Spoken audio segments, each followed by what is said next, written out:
Hey, what's up, everybody? Welcome to Todd's Corner. Nothing special planned for today. I have Mark Craig with us here in a little while. Caught him at a dinner time. He's going to finish that up and give me the heads up. And I'm not sure what Gordon's doing, but I'm sure he's out there doing, on a nice day like this, doing something. So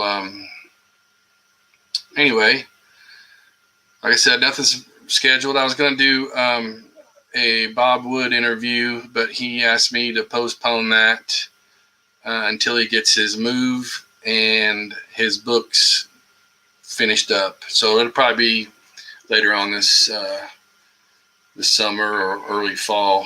I'll catch up with him. We had David Hirsch explain to us about his book that him and Bob are working on. So we got some insight to that, and it'll be out soon, I hope. I'm looking forward to seeing that and reading it. It might be actually one that I might read.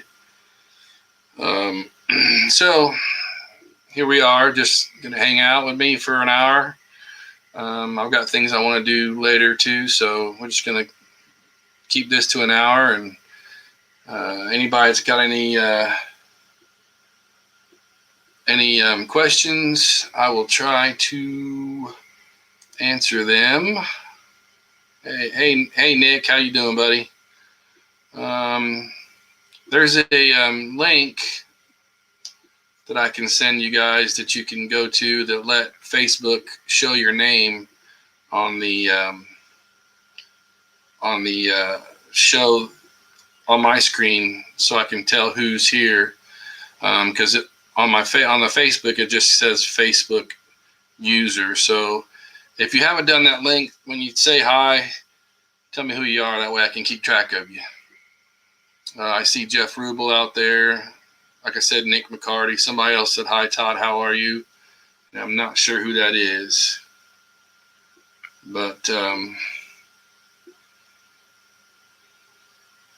so I'm going to be by myself manning these questions. So forgive me if I look away or check out some of these questions and people saying hi. So,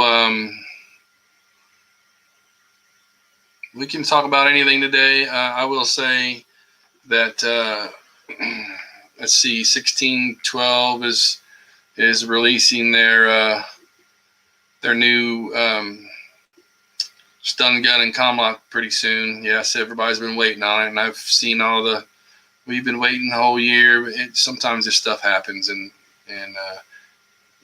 they're trying to get these things designed to not be a toy, but also not be a full-fledged prop that would cost you, parts of your hand or maybe even an arm and a leg. So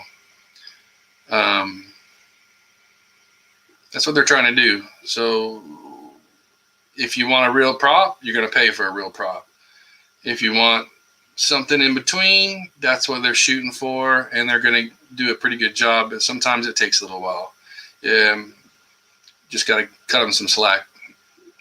The China thing with the I can't remember the name of that boat that was in the middle of the canal, but a lot of our stuff was on boats behind that, so a lot of shipping delays. So, and they also said they're going to release the little 5-inch Eagles and launch pad with sounds and lights and everything. So that'd be a good thing for you guys to grab onto, especially you folks that don't have a whole lot of space. So I'm going to get one, even though I'm running out of space. But I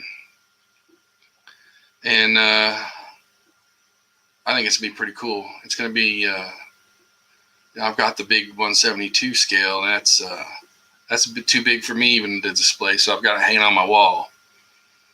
I think Mark's ready to come in here, so I'm gonna bring Mark in so we can talk. Hi everyone.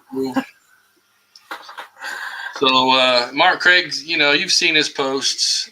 He's pretty good at photography and doing these diorama sets. So yeah, I'm not such a good model maker in terms of craft, but it's model dioramas that are my thing, and I'll let you into some secrets today, because I've actually just started work on some new pieces to go with my new UFO model from UFO, which I can show you when you're ready. Nice.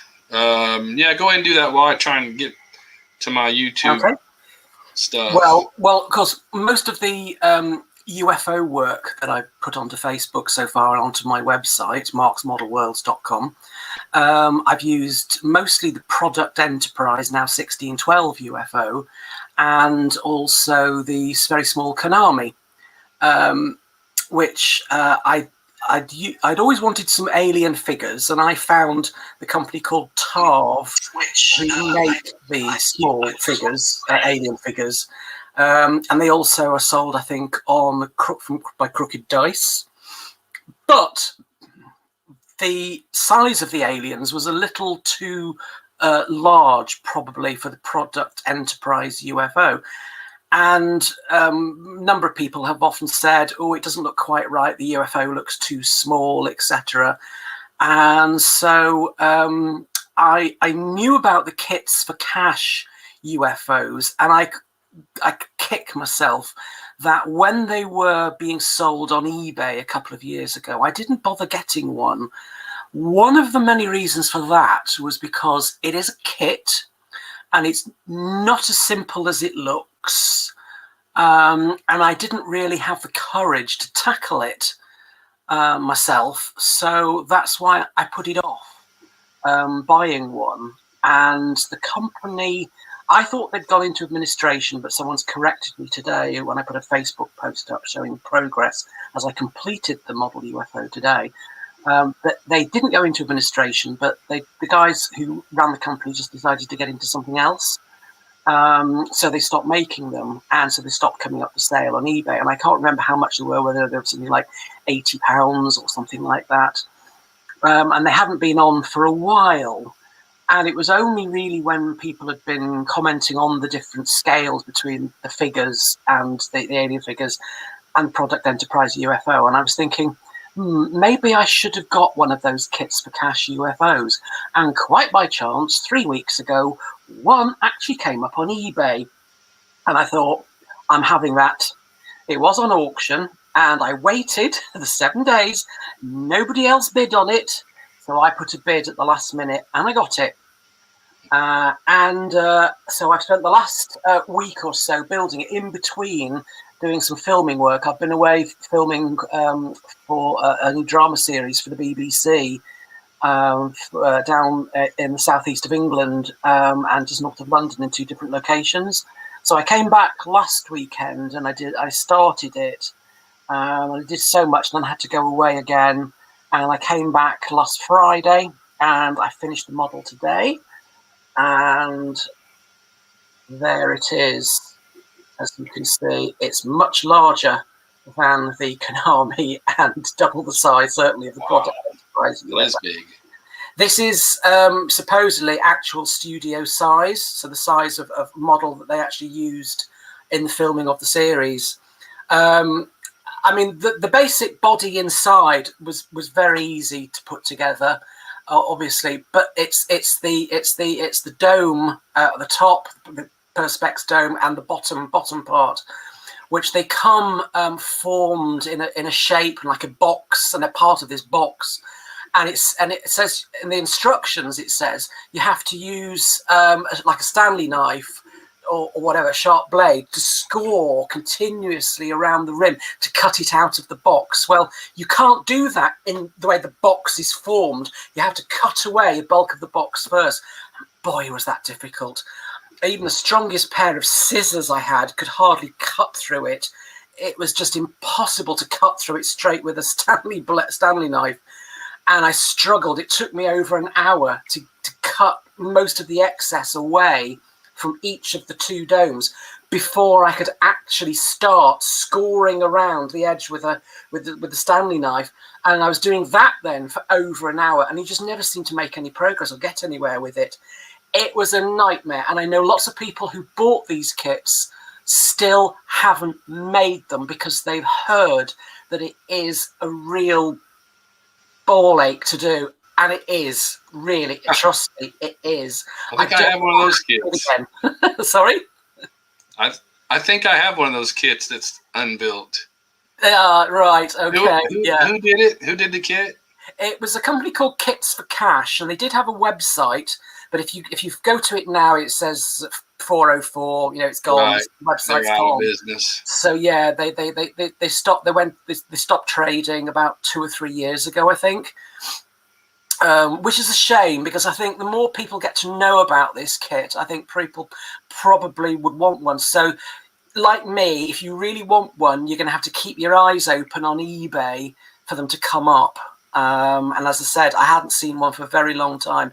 This is not the Shed kit, by the way. The Shed kit, I believe, which was done several years ago, and there are 2 on eBay that have been on for quite a while, but they're quite expensive.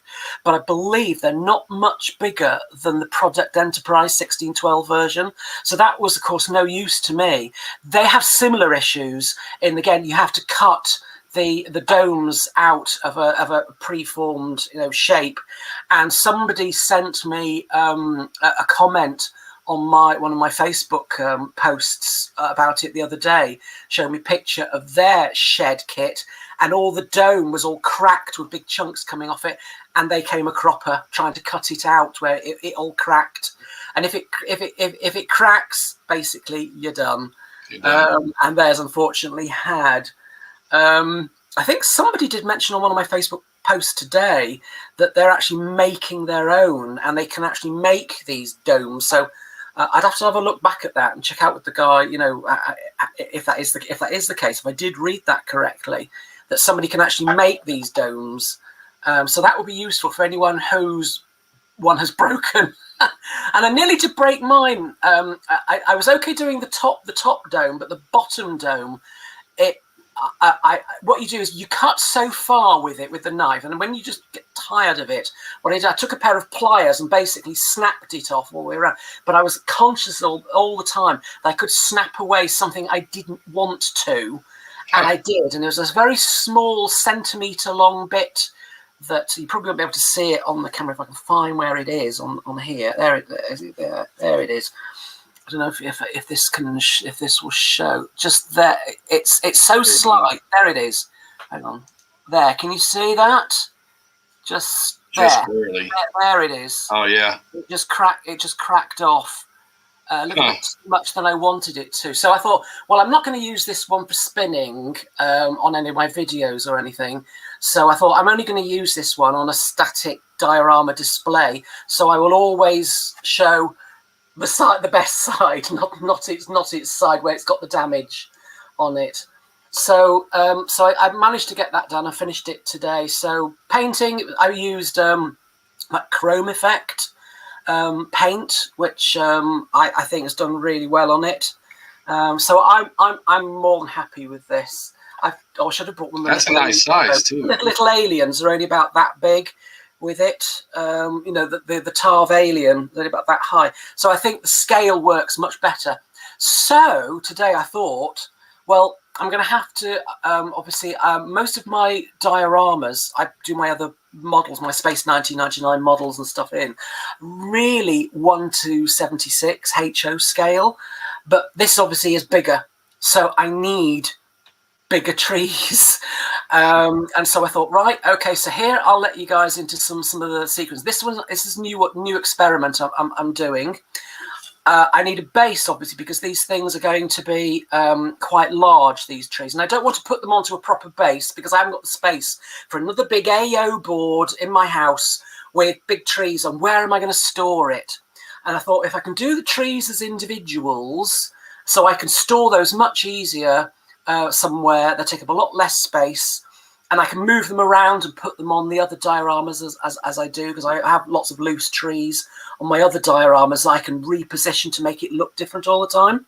So I thought, first of all, I need something as a base. And so looking around the house, I found some old blank DVDs which will not work in my DVD recorder. They're Hewlett-Packard, and I think basically they're crap.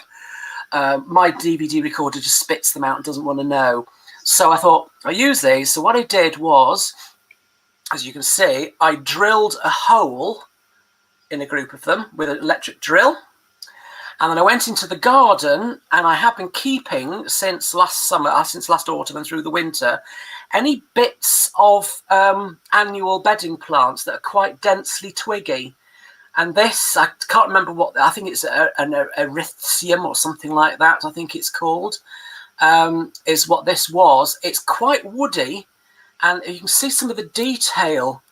I don't know if that picks up on the camera. You can actually see the detail of it. It looks quite woody. It doesn't focus too well as it's closer to the camera. And so what I did was I put a screw through the hole and up into the base of the tree so that it will actually stand up on the base like that. So I've got that. And then the next stage is a bit like Blue Peter that we used to have that show here in the UK, showing one I've done a little bit further on. Here's another one where I've put, that Mod Rock bandagey stuff, they use for making plaster casts with. I've just coated that with a few lumps underneath it, and I've just put this on just before I started eating my tea an hour ago. So I've put that, trimmed it around. So what I will do is I will paint that brown and put some brown flock on it, and I'll get some mosses, put some mosses on it. And then obviously for the foliage on the tree, obviously I will be using lichen. I've only got this bag of it left at the moment. I've just ordered some boxes of it on eBay, which is much, much cheaper to do that and buy it from my local model store. So all this lichen is basically what I will stick onto all of these little branchlets, and then I will have a number of very large trees to go with my very large UFO. So there you go. There's how a new way of doing model trees that I'm working on at the moment. So I'll show you the effect when it's all finished, probably next week or whatever, when I've done them. So there you go. That's pretty cool. I would have never thought about that. See, that you may not be spectacular at building the models, but when you're adding, effects and stuff like that, looks like you got it down.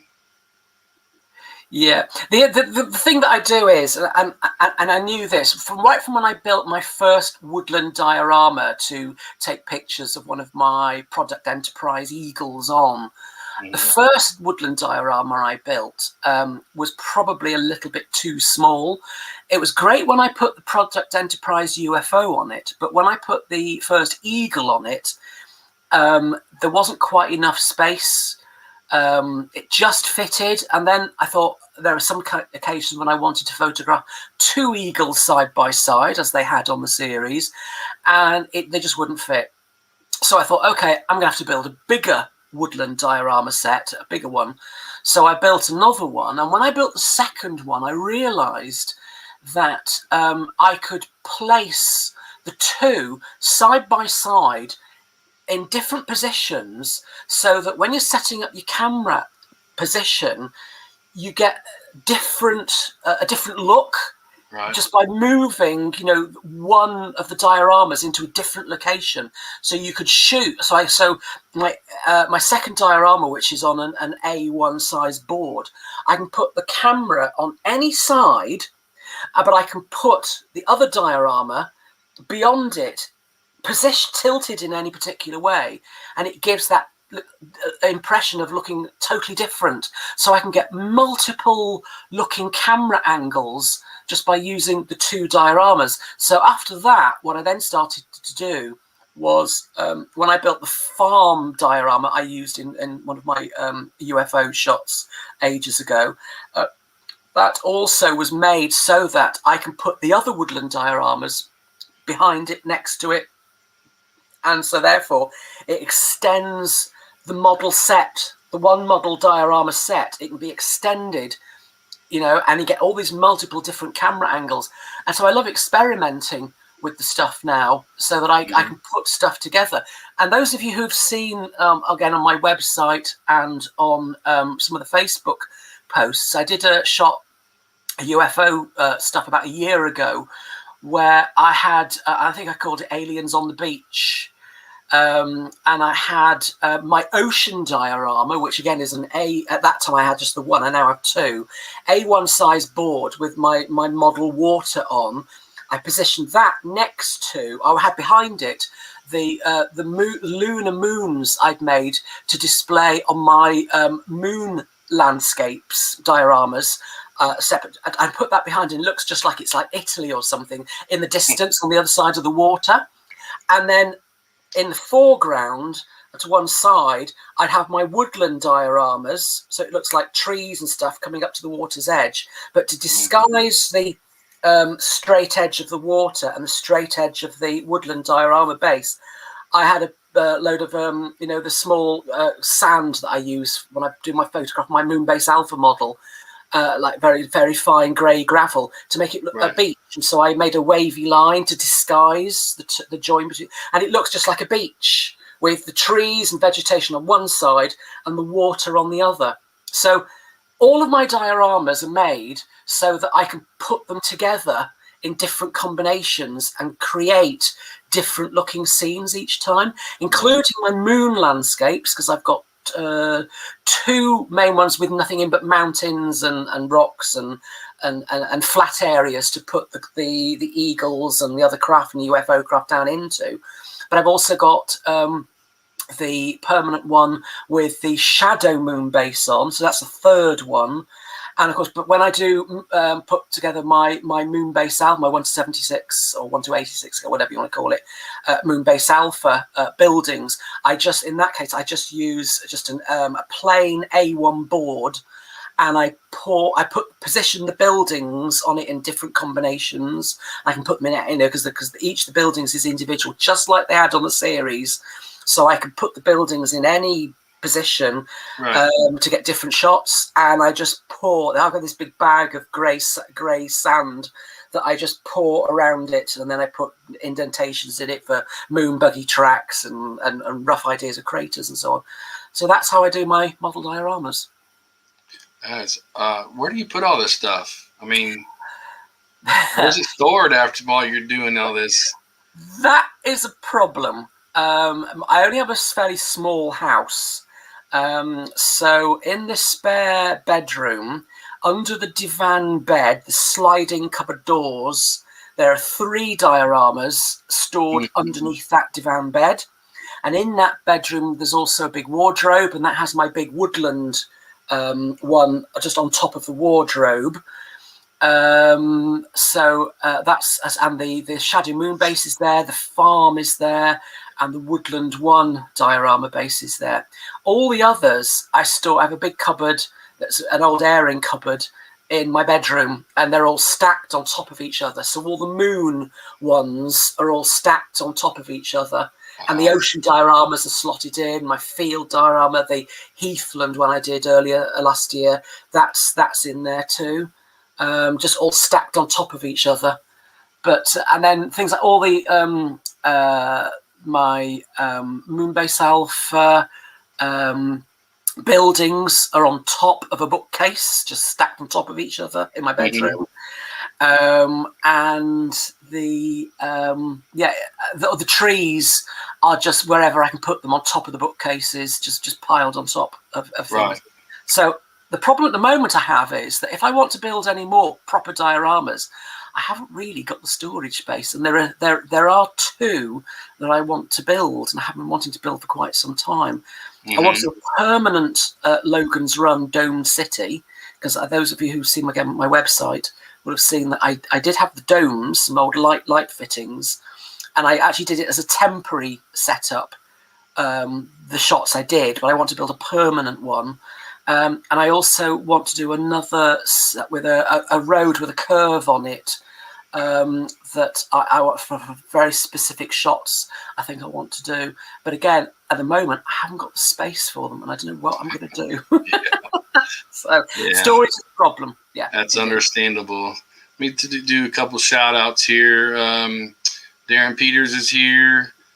Hi, Darren. Gary Reynolds. Jenny Lobb. Yes, I'll talk about that Caldorian ship in just a moment.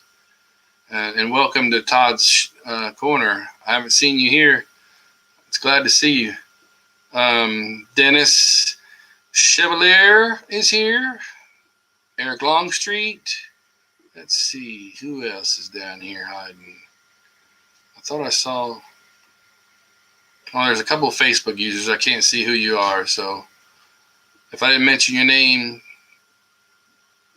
mention who you are, and I'll call you out. So Jenny Lobb sees the Caldorian back there, and that is a 148 scale, and it is it's pretty big. Let me see if I can. It's not the 1612 one then, Todd? No, it's Time Slip Creations, George Takex. You know what? He's going to be at Wonderfest. I'm going to ask him how to say his last name. But yeah, he's done that. And I got it at Wonderfest a couple years ago before the crazy COVID hit us. Let me see if I can share my screen. Oh, wow, that's weird. Why is it blinking like that? Let's try that again. There we are. So yes, it's nice. Quite big, and they are still available. Jenny, if you're wanting one, let me know, and I'll get you one. No problem. They're not that hard to build, but you see that wonderful paint job there. You gotta get the right color blue. It even looks, in the two different pictures on my screens here, it looks darker, what you guys are seeing, and it looks lighter, and so it's that combination of paint and light again. So yeah. Todd, it looks like, what I can see, is some of the panels slightly lighter and darker. You know, that slight variation in color. Mm-hmm. See, that's the thing I couldn't do. I can't do that type of paint job myself. See if I can get a little closer on the. There we go. Get me out of the screen and show the actual kit. So yeah, it's and the decals are really good. So it's got some decals in here, and these are all. I can't remember if he painted these on, but there's decals for that too, I believe. And these are made out of brass, if I remember correctly. So George does a good job at any kit he releases. So yeah, these are definitely available. That's really nice. But I'm happy with my 1612 one. Yeah, those are the ones meant for the 12-inch Eagles. Yeah, I've got one of those. I've got a Jim Small somewhere back here. Where are you? Oh, it's in my cabinet, which I'm probably getting a glare off of.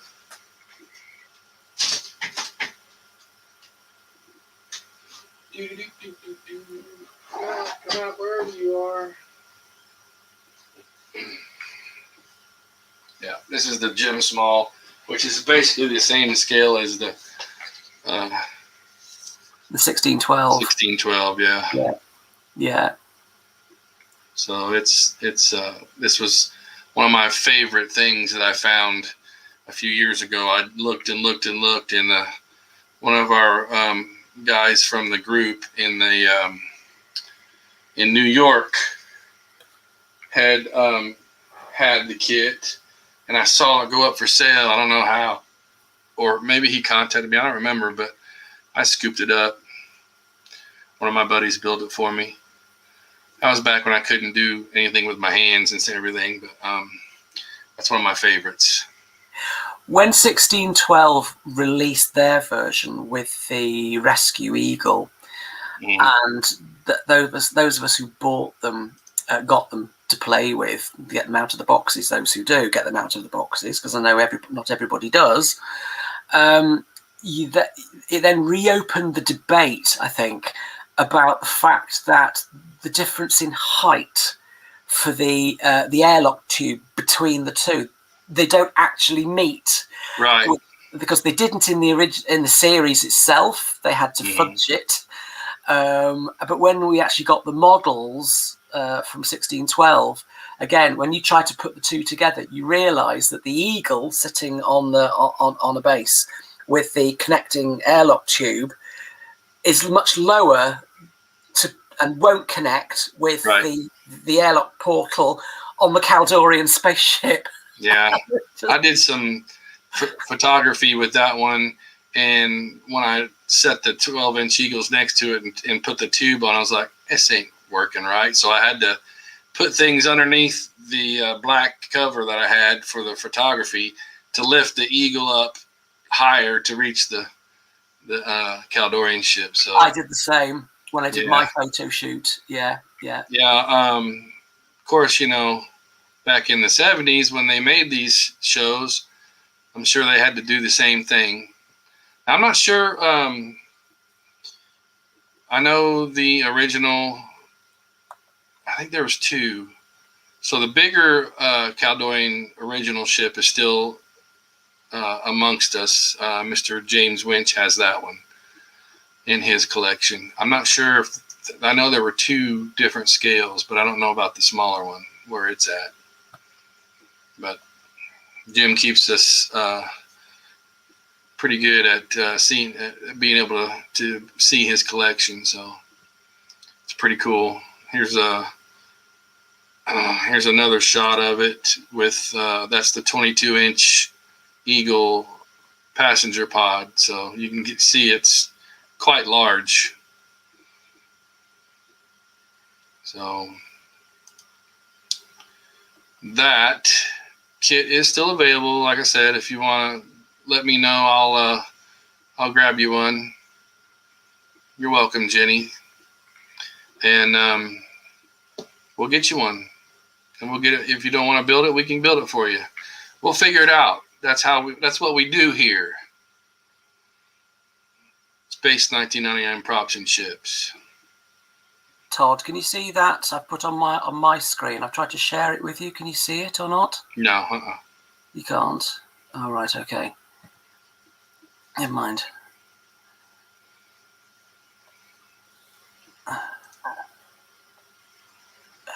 Trying to see. Yeah, the Earthbound kit from 1612 is pretty cool. They did a good job with it. I haven't really looked at it. I haven't unboxed a lot of my 1612 stuff because I've got so much back here. A lot of the episode Eagles and all that stuff sets I already had because I got the warp kits and added them to the 12-inch Eagles. So I'm just leaving those displayed and keeping the other ones in the box for now. I like to get them out and photograph them as soon as they arrive. Yeah. Because sometimes I've been waiting for so long. I mean, 1612, bless them, they so often they've teased us with things that are coming, and we've had to wait such a long time for them to get them. And then when you do, it's like, wow, it's like it's a birthday present that you've been waiting years for, when it suddenly arrives and you think, oh God, here we go.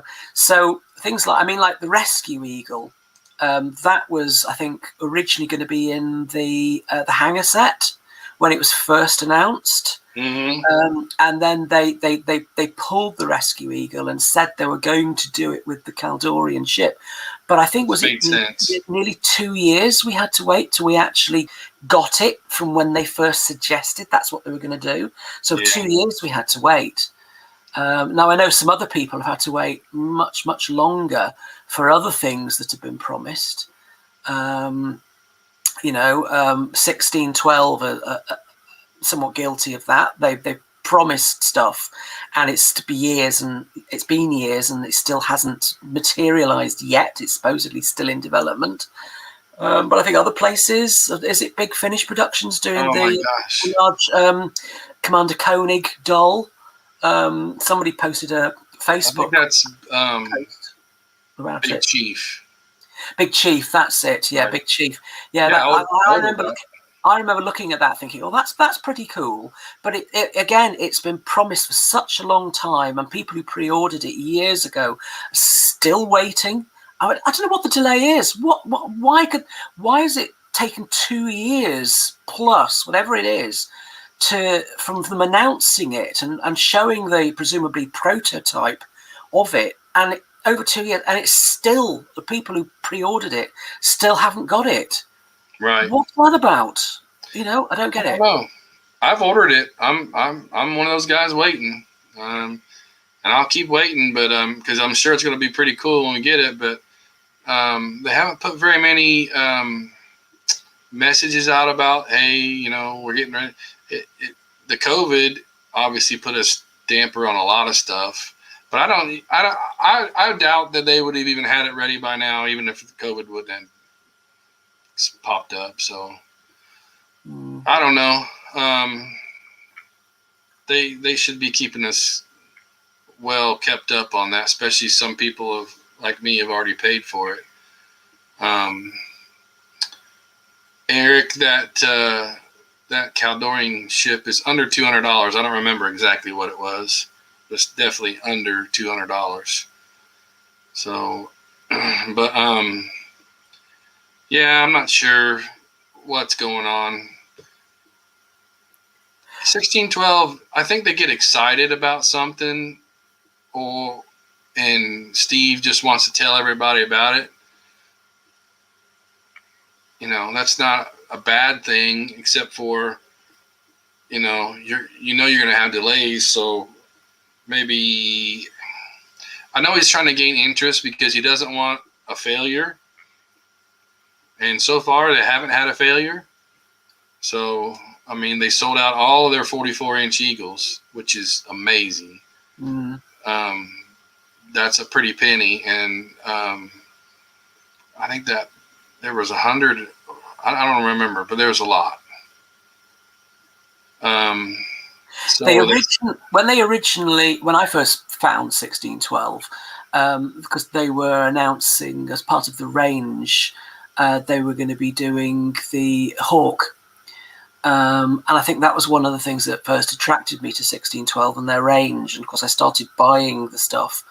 And then, was it about 2-3 years ago, they announced that they were withdrawing the Hawk, from the smallest, not the massive one, but the smaller, the 12 whatever inch one. They were withdrawing because it was not cost effective for them to make, I think they said at the time. So I remember a lot of people were very disappointed about that. I certainly was. But then the news was, just over a year ago, they said, "Oh, we are going to be doing it. There is going to be a war game set, and we will be releasing the Hawk." And it's like, "Oh, great! Yeah, we're getting the Hawk back again." So, and right. I think isn't that one of the next Eagle set to come out? I think is the war game. Yeah, the war games. I think so. And they're doing a separate Hawk, aren't they? The original white color scheme. So yeah. I've certainly ordered both. Because I'm very keen to get my hands on those and start photographing them and doing stuff with them. Because I think I've already announced that one of the things I would like to do is to try and recreate some of the scenes from the episode War Games with my model diorama of Moonbase Alpha, Under Attack. So that's something that I'm looking forward to doing once we get those particular models later this year. So, but of course, the big announcement was a couple of weeks ago when they said they're going to be doing the Swift. Yeah, that's going to be a good one. How long are we going to have to wait for it, though? That's the question. They've not said. We doubt we'll get it this year. Will we get it next year? or the year after? So how long are we going to have to wait for it? That's the $1 million question. Yeah, there's going to be some. If he mentioned it, I'm guessing that he's already working on it. So you got that development stage, and you can. I know what he's doing. He's just trying to see what kind of gauge people are going to be. But that was a no-brainer.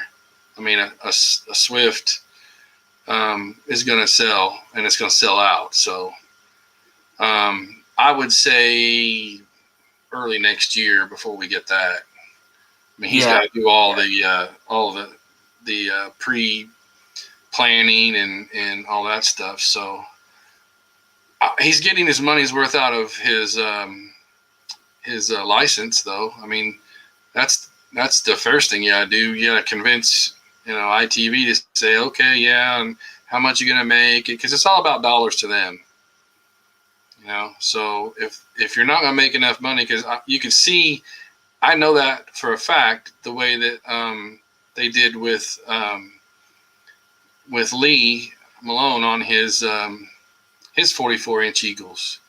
He was putting out 4, 5, 6 here, and then along comes a company that says we can do 100 of each in much less time. So they went, okay, we like your idea better. We're gonna sponsor you. So it's all about money with ITV. If you can make them money, they'll more likely go with you. Yeah, well, ITV are very keen on blocking free streaming of their material on sites like YouTube.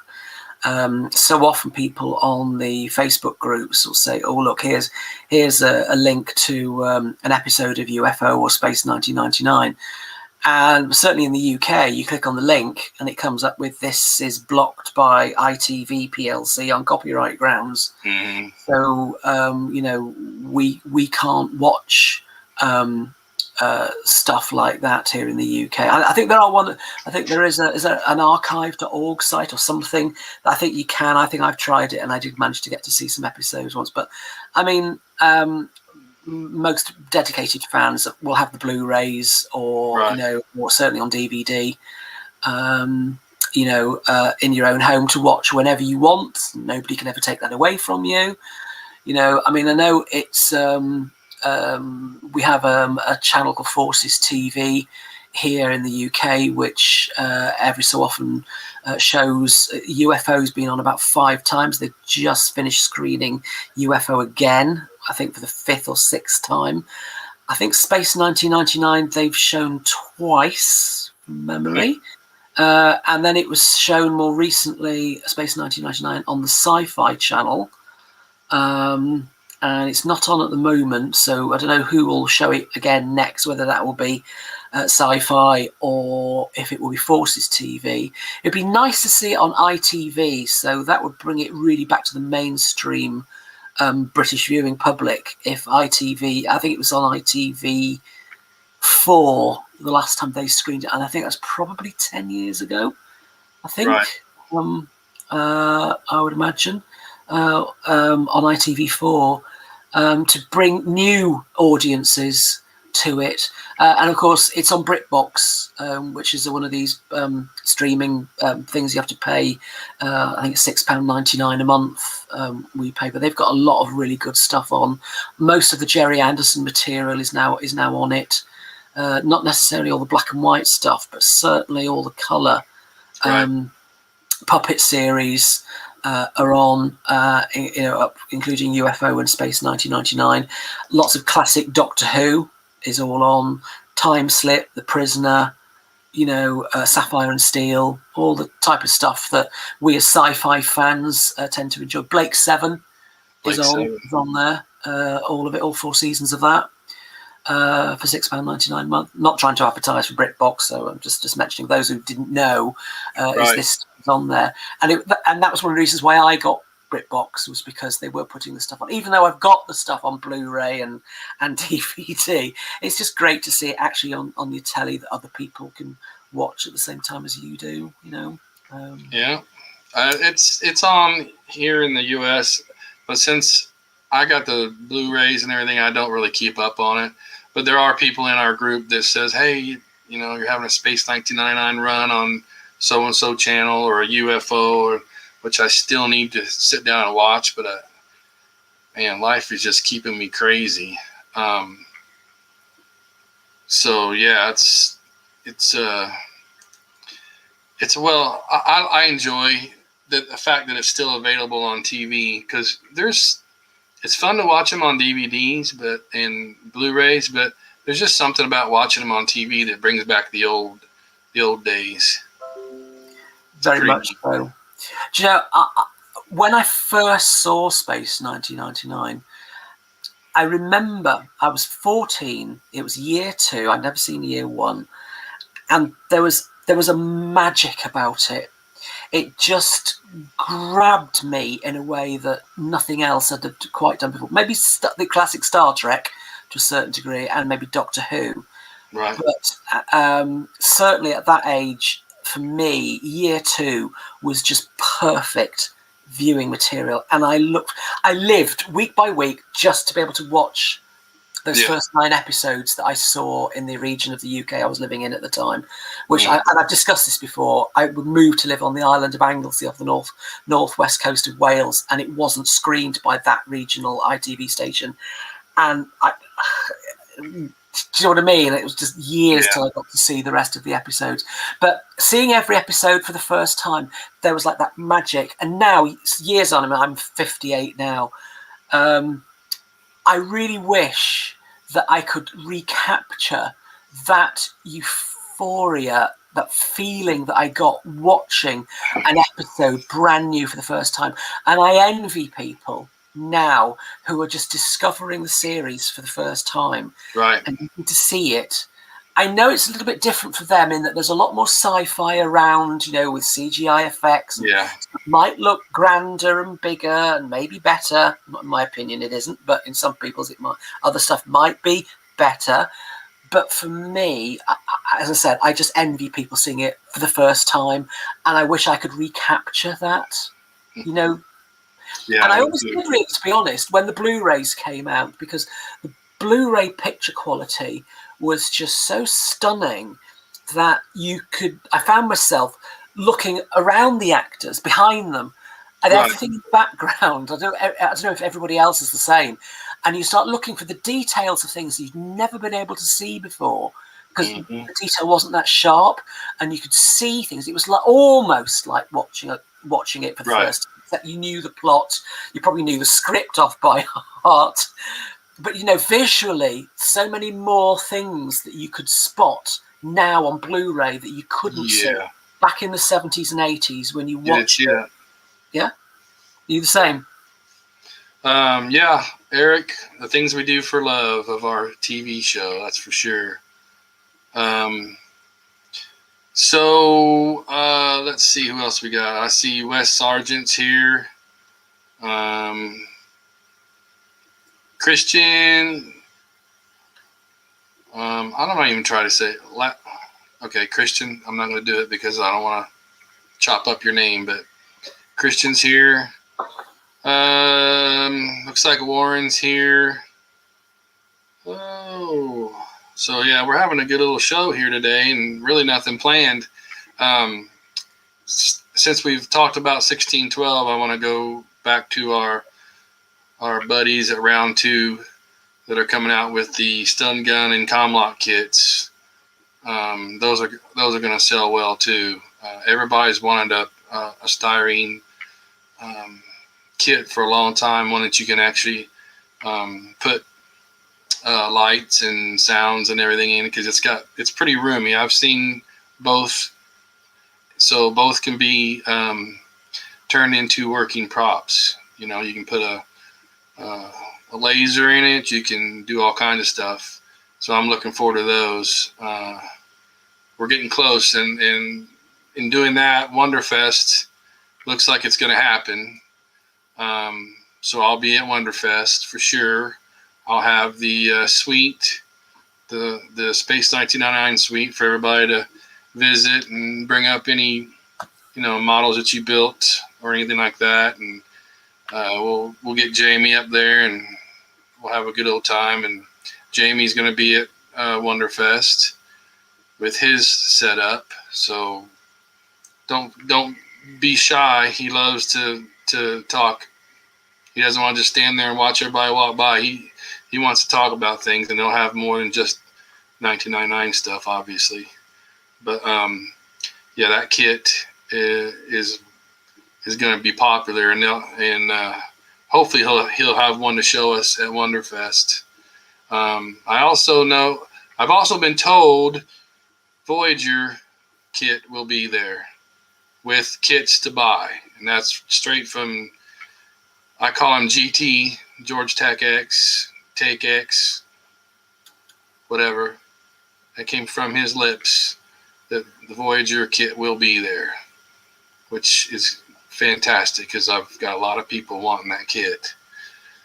And I'll be there, and we'll have some goodies for everybody. We're not sure yet if Mike and Debbie Reeder are going to be able to get out of Canada because they got the borders closed, Can't let anybody in or out. Got to keep them in here. So that's coming up pretty quick. I think that's June 4th and 5th. I'll 5th and 6th. And yeah, 5th and 6th. Yeah. Good. Yeah. So I'll be looking forward to that. And there's not a whole lot of information out yet, but I know they are going to require masks, which whatever makes it happen, I'm all for it. I also wanted to show a couple of models that I have. We all know Uncle Bill, Bill Oram. He's done a lot of nice stuff over the years. His 148 tanks, the laser tanks, are just incredible. He just sent me the flatbed, and these are in the 148 scale. And I'm going to put me up front for a minute so I can show everybody what's going on here. Let me get rid of. So, all right, here we go. Here's the flatbed, and boy, is this a pretty one. I'm missing the tip of the laser gun here. I'm getting another one, but yeah, look at this. This thing's a beauty. There's a lot of detail in that. A lot of detail. His kits are always highly detailed. That's why I'm happy to wait on them. Does the track? Do the tracks move? Do the wheels turn and the tracks move? No, not on this one. You can buy. There's a tank kit that you can buy that will let you make it remote control, or just able to roll around. But yeah, there's definitely a lot of detail to these, and a lot of people have them. But you can only get these from Timeless Hobbies in the UK. So I don't know if everybody knows about that. So that's why I'm gonna advertise for him today, because he's one of the good guys. I love Bill, and Tony from Timeless Hobbies is an awesome guy. I'd like to get him on this show one of these days. He's been around since Comet Miniatures and all that stuff. So yeah, this is very highly detailed. It's got the pilot in there. Come on, get the glare off of it. Probably not gonna be able to get the glare, but there you go. You can see it. You can just see it. Yeah. So that's the flatbed, and then he's got. This is the one that I call bubble top. Again, lots of details in these ships, in these kits. Look at all that, and they're pretty accurate as far as the filming models. The door in the back, all that stuff. It's you can't beat it. And at this scale, you can really see the details. Cool.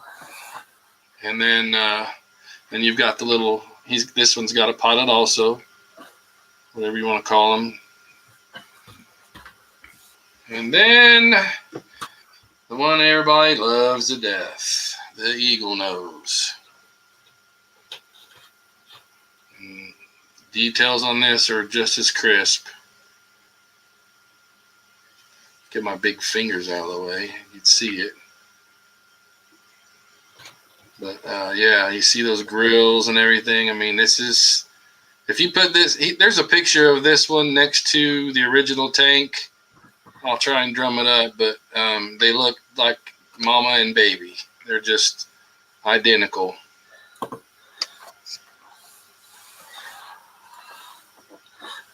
Hey, and by the way, the laser moves up and down. It's got a little resting point, and so does the dish. The wow, the dish moves. Yeah, just sitting in there. I've seen a couple of these that have been made.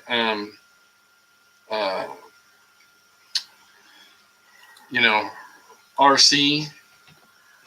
So yeah, there's a small tank, and I'll try and find the name of that too. I've got it somewhere. But yeah, it's that's Uncle Bill's kits, and like I said, you can only get them from Timeless Hobbies. So I'm gonna have a few of them at Wonderfest. That's the box that it comes in. He even did a nice little picture and everything. It's pretty cool how he does this stuff.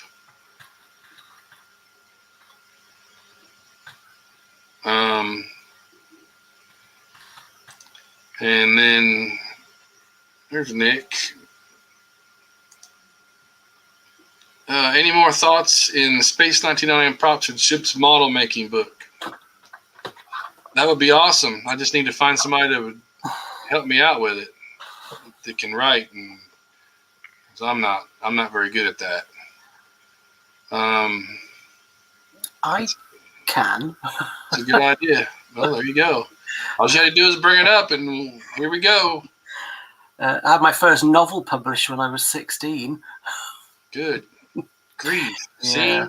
See, the things that I mean, like you showed me those photos of you with your airplane and all that stuff. I had no idea. I mean, I knew you did stuff, but I didn't know to that extent. So that was pretty neat. Those Eric Longstreet, those are not pre-built. No, you have to build those. Here's the box that comes in. Awesome. Everything's there for you. I think he even sends you a DVD disc to look at the originals, and for painting tips and all that stuff. So yeah, they're pretty neat. They're nicely built. He built all three of mine, because what I do is when he advertises, he builds one and then uses it for advertising, and then passes it on to me, which is cool. Bill did have the COVID like I did, but he had it before me, and it really put a whooping on him. So I'm glad he made it through, and it delayed some things. But yeah, Timeless Hobbies, you can look it up, www.timelesshobbies.com. You can order those, and they go fast. And he just gives them 20 kits of each, and when they get down to a few, then he makes more. So pretty cool. I bought a new model the other week on eBay. It's not Space 1999, but it is UFO again. And I know many of you guys like UFO stuff. And it's something I've been after for quite a while. The Moon Mobile, the Shadow Moon Mobile. I got one of the Konami ones. They're very, very rare. They came only as part of the large box set, and they're only about that large. Just less than 2 inches long. And the other week on eBay, somebody posted this, and I couldn't resist. He's made it himself. It's totally scratch built. I mean, there are a few inaccuracies. The detail on the door at the back isn't. It's just smooth with a door just painted onto it. My camera doesn't pick the detail up very well, but overall, I have to say it's quite a nice model that I'm going to enjoy doing some photo shoot with in the coming weeks. And that was in UFO? Yeah, in UFO, yeah. There are several episodes these were used.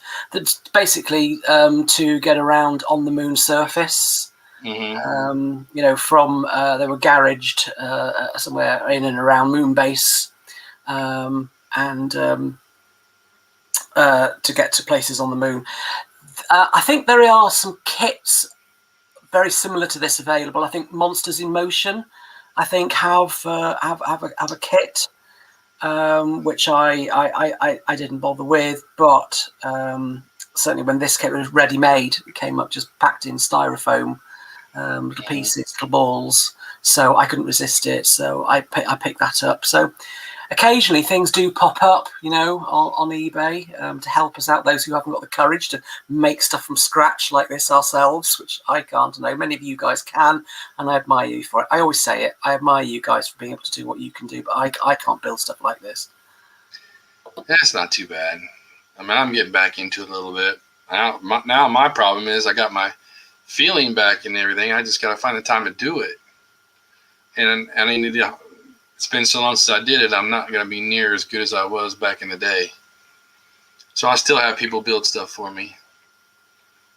But I enjoy giving people something like that. I mean, there's people out there that are out of work and could use and can build models and would build them for a commission. So, if anybody wants something built, just hit me up. And I know a lot of builders that will do it, and do it a good job. So, looks like Andy Davidson joined us from the UK. He likes UFO also. Has anybody asked any questions we could perhaps answer? That's what I'm looking for now. What's it? Yeah, I'm looking forward to meeting a few people at Wonderfest that I haven't met yet, or maybe met and didn't realize who they were. Eric, I'm looking forward to seeing those guys. It's BP Taylor. I've met BP. He's a good dude. And Jeff Palazzo, is that how you say his name? Anyway, I'm looking forward to meeting him.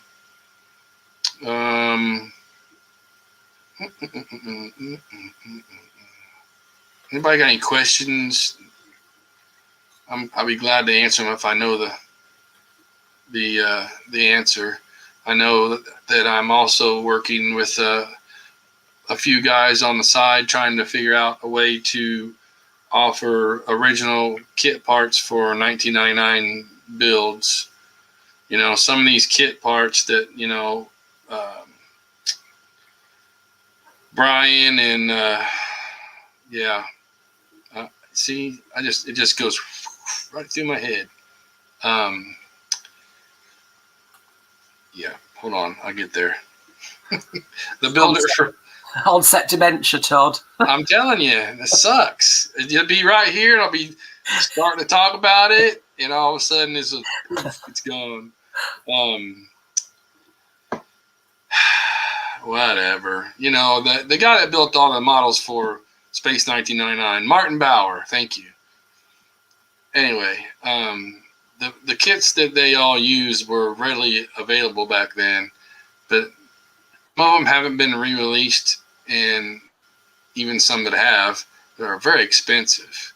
And there's like one or two kits out there that that, tail lights off of a Firebird for the ride-on kit. The kit is huge. He used, I think, maybe 4 pieces out of that whole car kit, and it's $500 to get those 3. So we're trying to think about doing something like that, to where we could have the castings of the original parts for people that want to build these ships. I'm really focusing now on all the alien ships, like the derelict ships in Dragon's Domain. And bringing those to the groups. That way, we've got Eagles everywhere. Round 2's kicking butt with their 22-inch Eagles and their 172 to 14-inch Eagles. So let's start making some bad guys. Talking of round 2, the other week I did start on my Area 2 kit. I finally made a start on it. So what I'm looking forward to doing with it is, when it's done, is doing a photo shoot with my Alpha observation building, the first Alpha building that I built, in the background. So I'm looking forward to having a go at that later this year when I finally get around to completing it. So, George Dahar joined us. He's one of the guys. Him and Eric are one of the couple of guys I've been working with to try and work on getting these parts. And he says he's working on the Alpha Child enemy ship right now. That's one I'd like. Mm-hmm. Yeah, Alpha Child is one of my favourite Year 1 episodes. Yeah. I think it was actually the very first Year 1 episode I ever saw. So it's got it's quite special to me, that episode, Alpha Child. So that's a nice model to have. I have one somewhere over here. I think it's over there. That was built by Teru Yamada, and he did a pretty good job. It's all scratch built. So, but I'd like to have a really good one that's, different scales, because that thing was pretty big. I mean, you see a picture of Martin standing next to it, Martin Bauer, and it goes, up past his waist. So the scale is pretty wild. Andy reminded me, did everybody see the video that David Sisson did for the new, he did that, the 44-inch Eagle one, what was it, 20 years ago or better, and it showed how the Eagle came apart and all about the Eagle one and everything, and it's been pretty popular. So he remade that and did an update on it, and it's a pretty good little video. So it's in the group somewhere. Just look up David Sisson models and hit his YouTube page, and I'll try and leave it in the messages here in just a little while. But yeah, he did a nice little. He's got his astronaut Alpha suit on, his helmet. When he introduces it, he went all out. It's pretty good. I liked it. And new footage of, he gets up really close, some photos up really close to the Eagle one, so you can see down in the cages and on the passenger pod and in the engine section. It's pretty cool. So if you guys haven't checked that out, check it out, and I'll definitely put it down here in these things. Man, I'm losing it underneath my video here. So I also added, I was talking about Timeless Hobbies earlier, and here's what their page looks like. And this is the Space 1999 page. So basically you can see just about everything they have. You know, they're going to have the new NPC stun gun and Comlock kits there. Looks like he's got some books. The Town Mook book, which is hard to come by these days. I got that when it first came out, 1981, 82. I was a student. I used some of my student grant money to buy it with, and the UFO one. Yeah, I couldn't resist. There's the laser tanks I was talking about. Looks like only a few left of each one of them. And that picture right here of the eagle, that's actually my picture after he sent me my eagle beak tank. I took that and Tony used it for, I sent it to Tony and he used it for the advertising. Then there's a special buy. You can buy all three of them for 180 pounds instead of, I'm guessing, they're 69. They're about 70 pounds each. So it gives you a little discount doing that.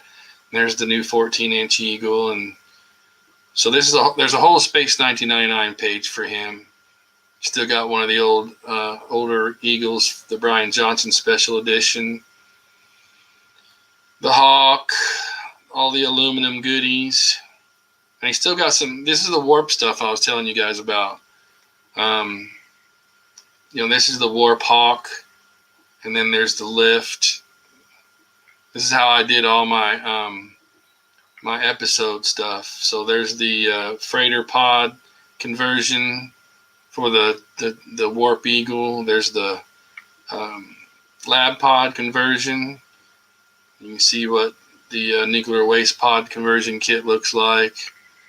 There's the side boosters, which I had. That's part of the episode collection I have. There's your manipulator arm, your tube to connect the to the Caldorian ship, and there's the 1/350th scale. It's basically in scale with the 12-inch Eagles. That's not the exact one. I have the Jim Small the kit, but this was done by, I think this is a Larson kit, and it was built by Randy Newbert. So yeah, check out his page. This is the only place you can get these tanks, and that is Timeless Hobbies, and they are in the UK. There we go. Back to us. Let me see what else I can find in here. Oh, I just said I was going to leave somebody the website. What was that for? I'm really getting dementia, aren't I? I did suggest it. I think we all are. Once we get past a certain age, Todd, I think it starts coming to all of us. Okay, George has a question. Let's just put it right up here for everybody to read. Is Area 2 the renovated launch area for the interceptors in UFO? I don't know. No, I think to Area 2, the nuclear waste disposal area kit. When I mentioned Area 2. The round 2 kit with the from the Breakaway episode with the lights shining down onto the silos. It's that kit which has been around a while now. They keep coming down on price sometimes on eBay, and I know my sister bought me mine as a Christmas present for this year, so I obviously put it off buying one myself, and my sister saw it and said, "Oh, do you want this?" And I said, "Oh, yes, please." So she got it. I think she paid about £65 for it, which I think is a pretty good price. I think they tend to go for about 90 odd here or more. But she got it for a really, really good price from an eBay seller. So yeah. So I think that's what, if that's what you're referring to, George. It's the Area 2 nuclear waste silo model kit from, it's round 2, wasn't it, Todd? Yeah. I think I remember what I was supposed to put down here. Here's the David Sisson page. George says that the silos are very deep and they hold a lot of canisters. Yes, the kit doesn't have anything of any depth. It just has basically the silo caps, isn't it? You get 2 silo caps. Yeah. So you put it on a flat model. I think some people have made them themselves with the silos and put some canisters inside them. I think there's been some pictures on Facebook of somebody who did that. But that's not what you get as part of the kit from round 2. You get basically just the silo cover, which goes on the flat surface, and you put the model astronauts around it, and the laser barrier light fittings around the edge that come with. You get batteries for them. It's like Christmas tree lights, with the little Christmas lights you get for your tree, and with the 2 little battery holders you put batteries in and make the lights. Yeah, that's a nice kit. Yeah. You could do a lot of stuff with that kit. Everybody said that it was too expensive for what it was, and it was not a big. It's selling better now than it did when it first came out.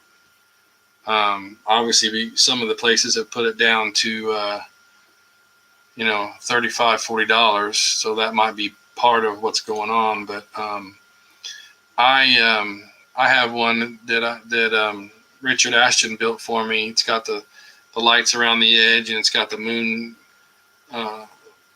moonscape, and then I've got 2 of the silos. One has some canisters in, the other one is just closed, and all the moon buggies and people. I mean, the light kits you could use on just about anything. So if you don't want to use the lights on that or whatever, I mean, it can be used other places. So I thought it was a pretty diverse kit, and I was really happy to see people get it, to be released too. And it's like the Cargo Eagle. It didn't do as well. Only got one run of them. So I gathered a few of them. I'm keeping for later. But you can still get them at a few places pretty cheap.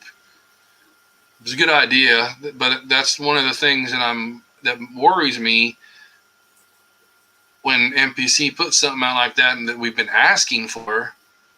Everybody says, well, we got Eagles now, we need accessories.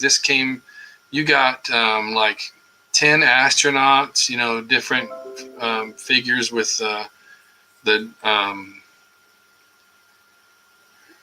different figures, sitting. You got 2 or 3 of the moon buggies in scale with the 148. Plus, they gave you a 124th moon buggy and figures for that. It came with toolboxes and things for them to, be carrying, and tool bags and stuff like that. It was a pretty nice kit. So I was disappointed that people didn't grab onto it. I mean, sometimes we get spoiled, But if it had been quite successful, did you or anyone ever discuss with round 2 what other type of accessories kit might have been possible? Was anything mentioned? Oh yeah, we talk about it a lot. But that's why I'm worried about that kit not doing very well, because that just kind of makes them shy off of doing other accessory kits. He's really worried about the stun guns and comlocks, but I've assured him that those are going to sell well. But there's other stuff I want. that everybody wants. They want the side boosters now. They want the we've always wanted the side boosters, the laser tanks. Let's see what else is out there. The grab arms, just the basic stuff. He says nothing's out of reach, but he's got to convince the bosses that it'll sell well. And I think had he put the lab pod before the freighter pod, I think he had done better both ways. I think the freighter and cargo pod Eagle would have done a little bit better, but you never know. But it didn't warrant. I think it might have got, I don't know if he said it just got one run or if there was two, but they need, the first run is basically them getting their money back. So you sell that many, so the second run and the third run is start where they make the profits, so they can start planning to do other things. So these kits, they need to get into the second and third runs before they'll be, comfortable with doing some of this other stuff we ask them to do. So, yeah. Supporting them is a very good idea. Even, like I said, that kit, the area kit, there's a whole lot you can do with it. People were complaining that I just don't have the area for that. You don't have, you take the silos, you build them. You put them together, you paint them up, and you set it right next to your Eagle on the shelf like I got back there. That's not taking up any extra room, So I didn't really understand that complaint, because you can use the other stuff, and the figures the same thing. You set them right where your Eagle's sitting. It's not going to take up any more room. If you don't want to do the big light sets and everything like that, sell them or use them for something else. I even thought about putting along the back of my shelves back there, along the back, just putting the lights up like that, and you have some light to show on your models. So, people could have purchased them for what they were and still displayed, your moon buggies and stuff like that, and then sold off the rest of the parts to people that wanted more stuff. That was my thinking. That's what. So I bought my share. So, but yeah, they want to put. He wants to put out more items. We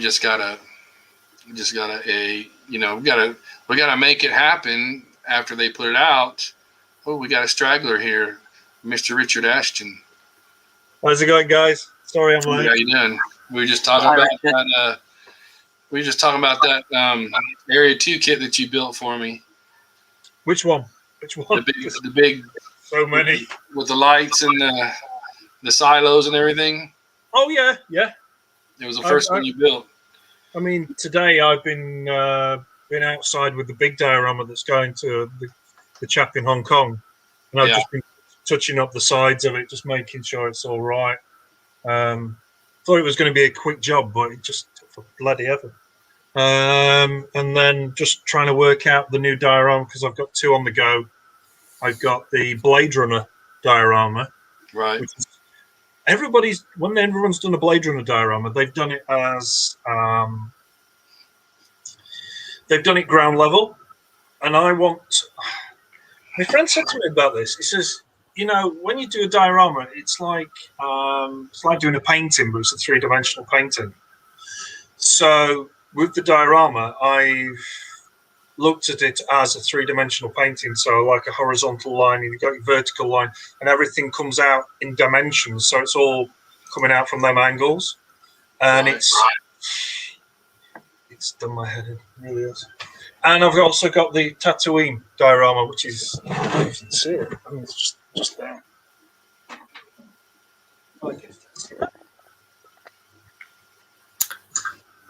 Can you see that, Todd?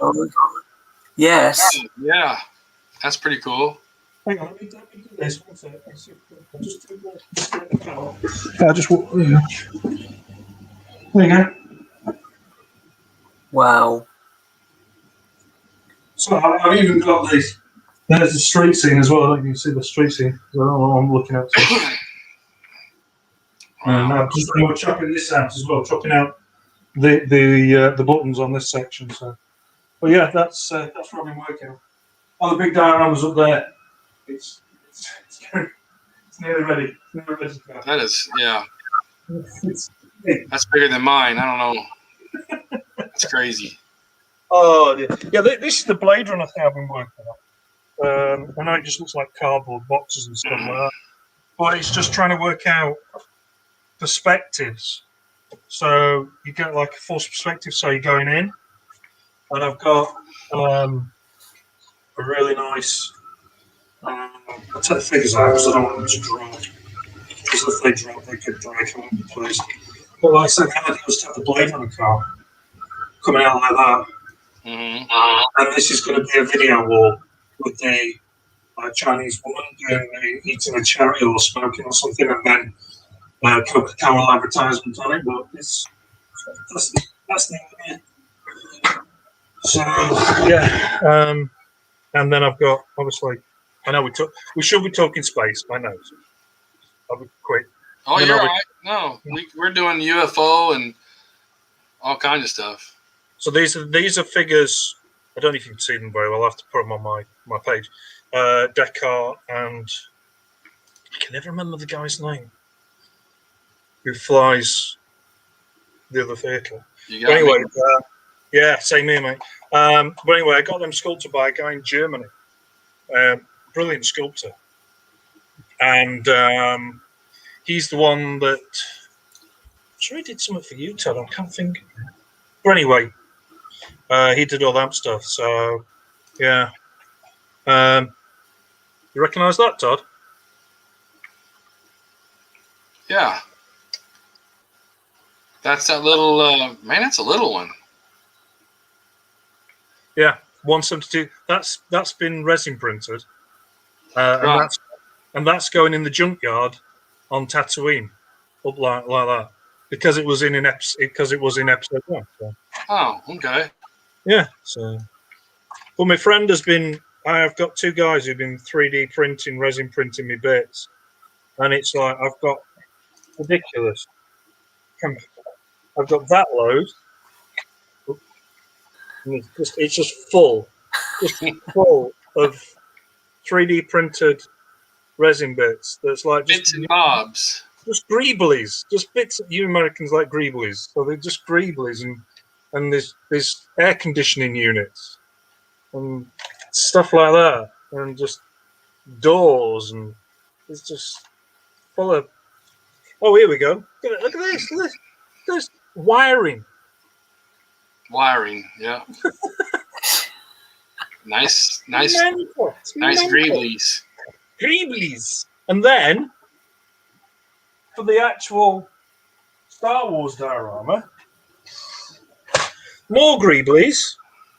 But I mean, these are resin 3D printed, and this blows my mind. But Stormtroopers. Wow. Skywalker. You should see them in the flesh. They're amazing. I mean, hang on a second. We've got digging through the pile of all the bits and bobs I've got here. I mean, okay, we've even got little Jawas. Yeah.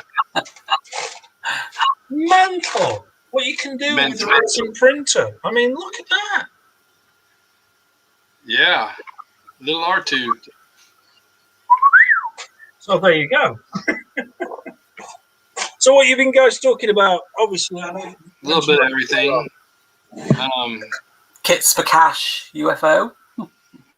Done one of those. Yeah. Good model. Did you have fun cutting out the Perspex domes? When I was doing that, I was scared because it's like if you go wrong, that's the wife, by the way. If you go wrong, there she is. If you go wrong with it, what do you do? I know.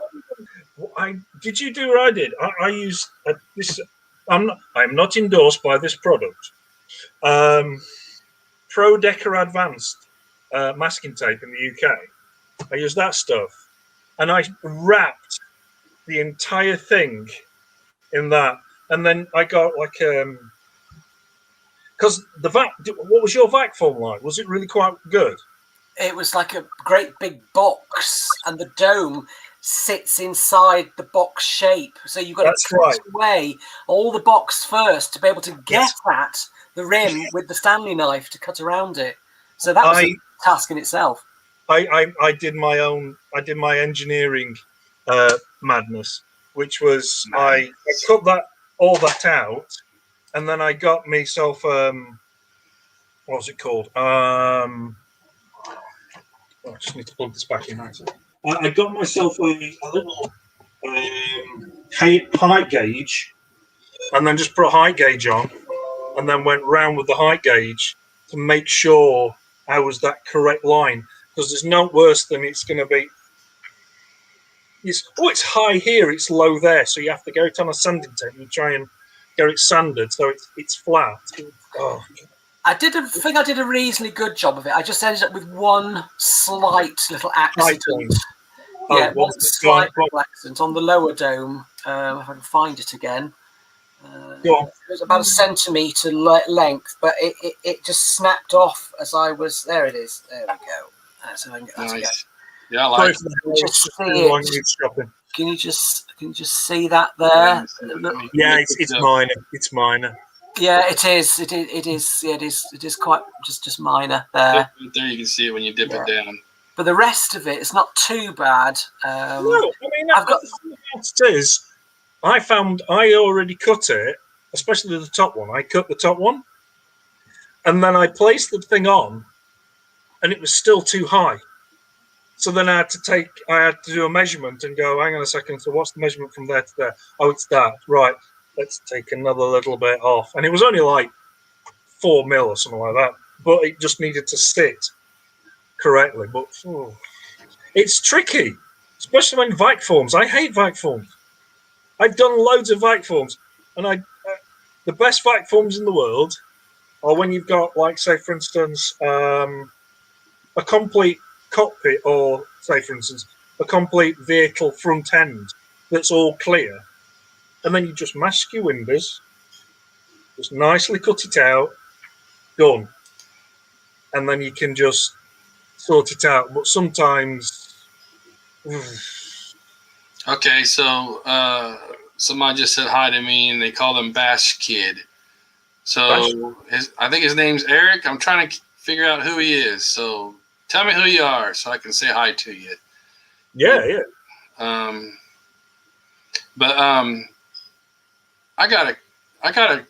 been working with Jeffrey Wargo on some things, and one of the things is a lift platform for the 22-inch Eagle to display with.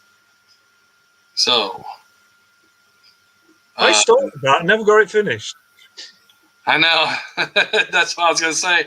Maybe I shouldn't know this, but yeah. Here's what we have been working on. I was meant to do that damn thing, never got around to doing it. Hang on. Yeah, I think you've got some stuff that's. I've still got the bloody wood. Hang on. Patience, my dear sir. Hang on. Oh, okay, Eric Hawkins. Hi, Eric. I know I'm doing that. Good grief.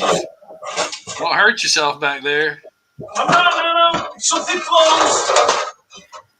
Oh no, it's Selwyn Froggatt.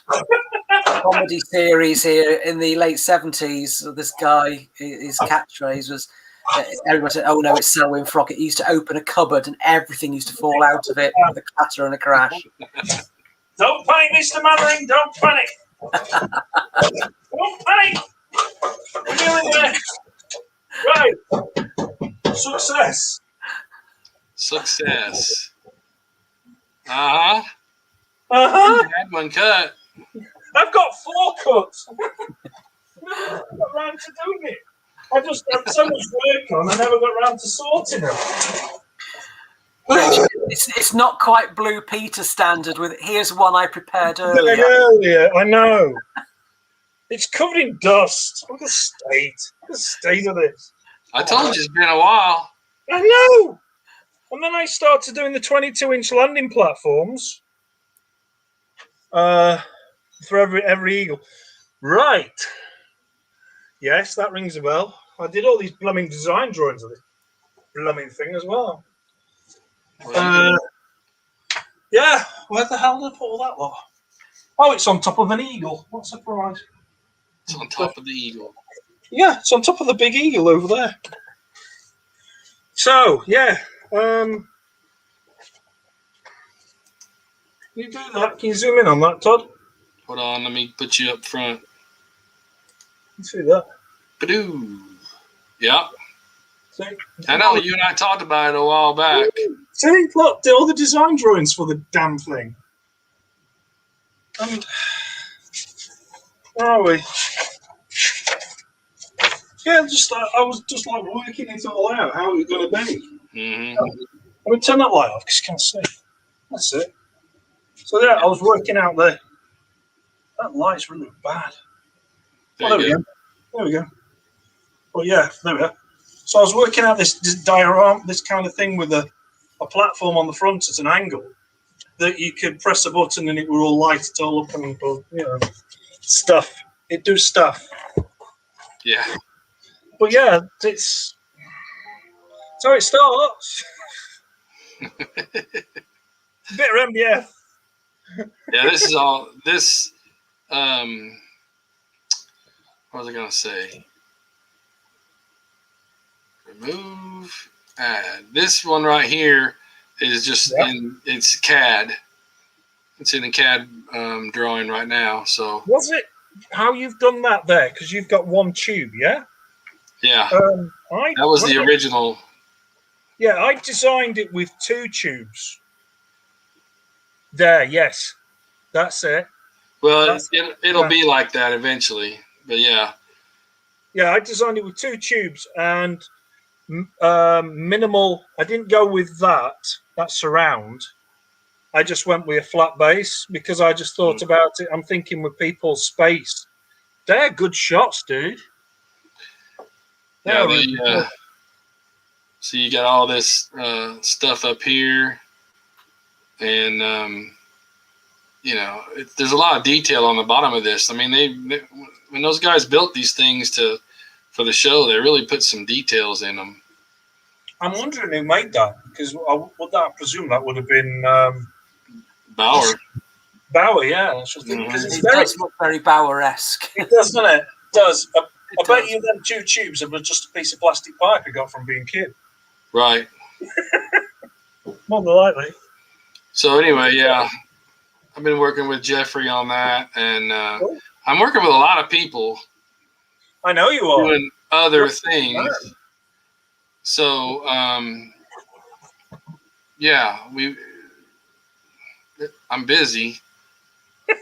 Me and Jeffrey need to catch up because he gets busy and I get busy, and then we don't, talk for a while. But life gets in the way, I'm sure, just like everything else. Well, that's it. I mean, end of day, I had Saturday off, which is unusual. I decided to put my feet up because it was like, I've got like I said, I've just finished off that diorama, and it was like I've got to get these 2 other dioramas move forward. The Millennium Falcon one, the Hangar Bay 94. I'm just waiting now on the lighting kit and some 3D printed bits for that. And that, I mean, next week I'm going to go through painting all the figures, the 1/72 scale figures. So that's going to drive me up the wall. And we're going to have some Easter eggs in there as well. We're going to put some little Easter eggs because why not? I mean, why not? Why not? Why not? I mean, I've got. I can say that there's going to be George Lucas in there somewhere. George Lucas. Oh my. Yeah. Well, he did make a film called Star Wars. Yeah, he did all right. This is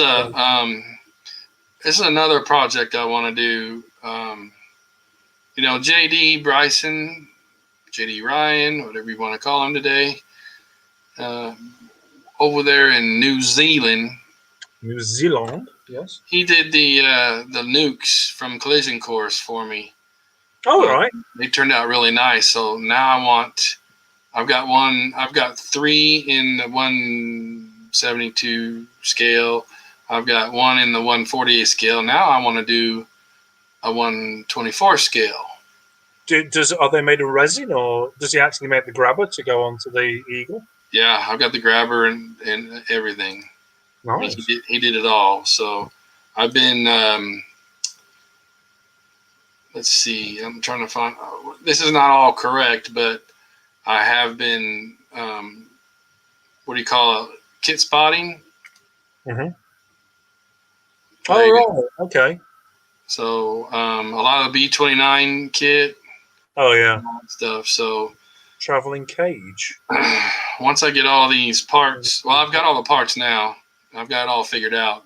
I don't think that's the traveling crane. That's another B-29 part right there. So I've got some photographs of this. I think I've got photographs of the studio original.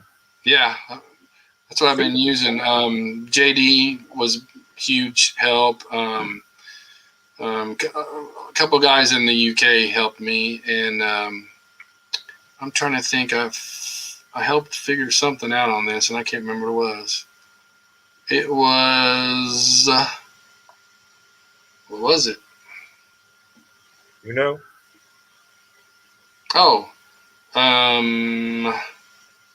no, it wasn't that. I'm not sure what it was, but anyway.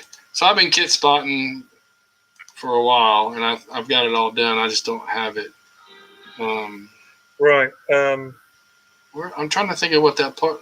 Anyway, it was a film canister. Your 33. What is it? Is it 33 millimeter film canisters? It was the end of the canisters of the film part that held the film together. That Martin Bauer pulled off of that and put on that nuke. Right. Amazing. How the heck? Yeah. There's a, I think it's this one right here in the green. There it is. Let me get this back up. That right there. Those are film canisters, I believe. Or is it on the other side? I don't know. No, right here. Doo-doo. There it is. That is the film canister end. The little black thing that hooks on and turns you comes through there. So, yeah, we figured that out. Oh, that was Todd, pretty cool. How do I? And this is old man talking now. I've got some photographs that I could share with you. Well, everybody.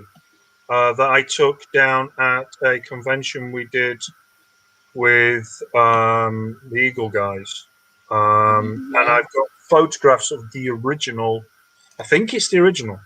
I do believe it is the original. There's 2 sizes. One of the bigger ones, and then one of the small ones. You can message me, and I can put them up on. Right. Well, hang on a second. Another. Right. I know what I'm going to do. I'll do it a different way. I'll do it a different way. I'll do it. Hang on a second. I'll send it through to your Facebook Messenger, and then you can do it that way. Yeah. That's an easy way of doing it. Here we go. So that one. I wonder when these would come in handy. Because you take photographs of stuff and then you go, you don't realise. Yeah. Share. Okay. Todd. There you go, Todd. I'm trying to get What? Yeah.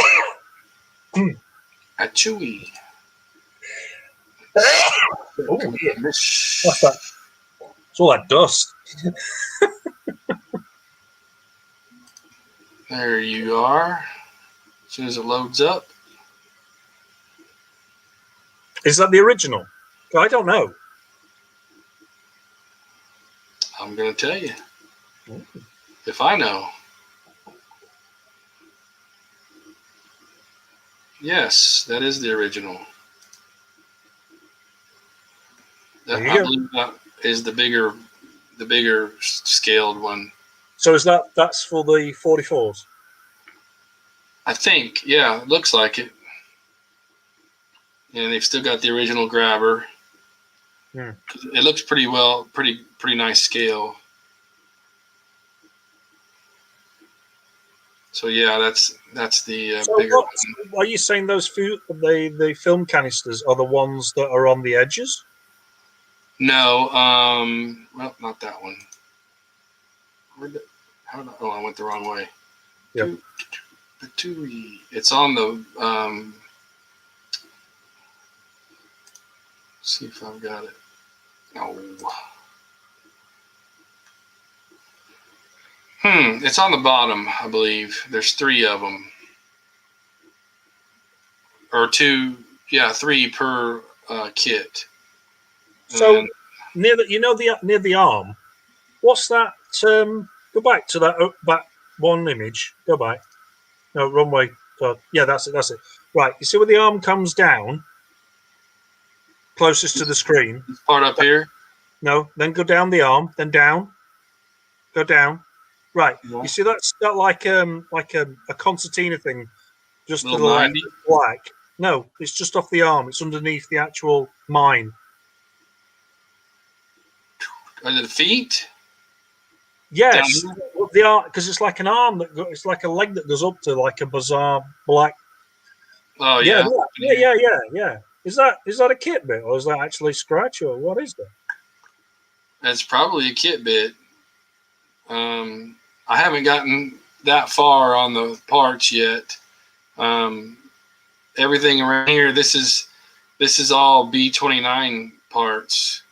Right. These parts here. This right here was in a Faller bridge kit. Okay. Yeah, there's all kinds of goodies. There's a tank kit it's the rollers for the track are on this somewhere. I don't know if I can. Let's see what I can find them. I think that's covering it up. I mean, them 4 things at the top. Well, them 3 things at the top. They're the classic bits that's on the top of the. Oh Yeah. They're Gemini bits. Yeah. Gemini. So yeah, I mean, kit spotting has become something of fun to me. I'm still struggle with it because I'm not very good at it. But on this one, I know what I'm pretty much know what I'm talking about. And those things. Not the grabber, but these parts. Yeah. So yeah, I've got it finished somewhere. Since I got this new computer, it's a Windows computer, regular Windows, and I had a Mac. So all my stuff is on what I call my brain. It's a 2 terabyte external hard drive. Well, obviously Windows won't read Mac because I had Mac before, so I had to download something for Mac, and so I could read them all. So I'm just now getting these back onto my computer. But this is one of the things I want to do is a 1/24th scale nuke. So that the display for the 22-inch Eagle, the lift, and then all the little greebly parts. I want them available to people who need them instead of having to buy that. Those $500 kits. Oh yeah. So I think that would be good. I'm just going to send you some more images of Studio Original. I mean, I think it's from Bringers of Wonder. The pilot ship. The little vehicle. Very cool. Pilot ship. Yeah, the pilot ship. Yeah, this is the original. Just going to send them to you, Todd. I think I sent all the decent shots of Eagle 1 and 2 to you, I think. Can't remember if I did or not. I think you should have everything anyway. And what about it? Good old Mr. Sissons deciding to sell Eagle 1? Yeah, it's we gotta pray and hope that somebody that gets that is gonna be as approachable as David is. I mean, David's excellent. I mean, he goes out of his way to help you out. He's top bloke. But you know what we could do? What's that?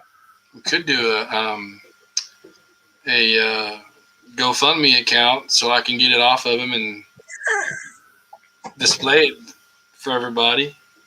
No, there's already one eagle that side of the pond. You're not having two. No, the other eagle is in Canada.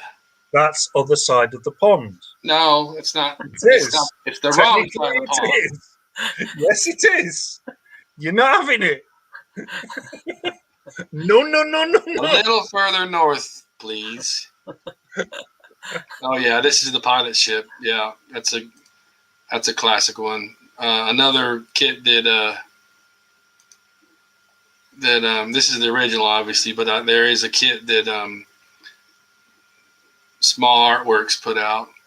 I've got one actually here. Ironically, I'll dig it out. I've got mine sitting right over there on the shelf. Mine's still in kit form. What'd you do that for? What? How come you haven't put it together yet? Because for a customer. Oh, a customer sent that? Basically, the customer is having a couple of jobs off me. I mean, that one. Yes, that's it. Really? Yeah. Richard Lamar, I guess is how you say his last name. He asked Mr. Jim Small if he would let him reissue that, and he did a really good job of it. And that's also casting by Timeslip Creation GT. Yeah. Where do I go? There we go. That's the original, and it's in good shape still too. Yeah, the guy who owns it, called Simon, he's done a little bit of tidying up on odd bits of it. Simon who? Oh, I can't remember his surname. Oh, Adkins? No. I'm not sure. I'd be saying it wrong even if I did know. I'm not. But anyway, Simon's got it, and Simon needs to send it to me. No, stop it! You're not having all these models. Go away. It's not happening. It's not happening. But this, it's nice. Look at it. Very nice. I hate this brightness. It's mental. But yeah, it's very right. nice. So I'm trying to do a light balancer. This is silly. It's like it's just bleeding out. Also, I had to put something up in my window because the light was hitting my face too much. But yeah, there you go. Oh, move back towards you, and your hand. Put your when you went to do your hair, it there it is. You see the detail. So you're blocking the light from somewhere. I don't know if it's above or what. There you go. But anyway, it's cool. Oh, and look. Oh, here we go. Something that you'll appreciate, and probably I don't know if he's watching, but in the bag of bits with it is a little bit of gorgeousness, a little bit of aluminum done by a aluminium. Aluminium. Yes. You say aluminum because it sounds space age and no, it's aluminium. Well, yeah, they're done by Mr. Mike Reeder. So, who's somebody just said I'm having a show after all, and okay, guys, I have to get back to work. Who is that? It says Facebook. He needs to get back to work. Go get back to work, then. Go get some You work might done. see that. No, I didn't see it on Facebook because I'm obviously on the stream now, so I can't see what's coming up. Oh my word! I've only just realised this. Is that right? Look at that! It's doing it again.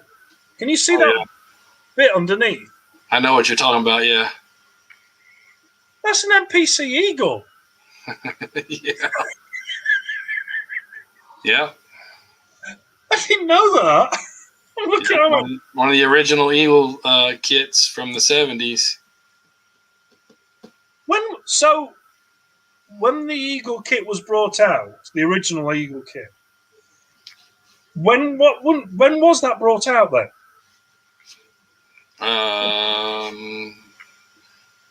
I think it was brought out during shooting, wasn't it? Right. So obviously, and he puts it on the bottom of the. And that's the season 2. So I think it came out, 1975. I believe it came out in between the seasons. Right. Obviously, Martin had a kit somewhere, and he used the bottom of that on that ship. That's just wrong. Oh well. Yeah. Nick is asking me when the Comlock and stun gun kits will be out. Pretty soon. I would say within a month. Really? That soon? I think they're hoping to get them out before Wonderfest, but if not, shortly after. It'll be soon.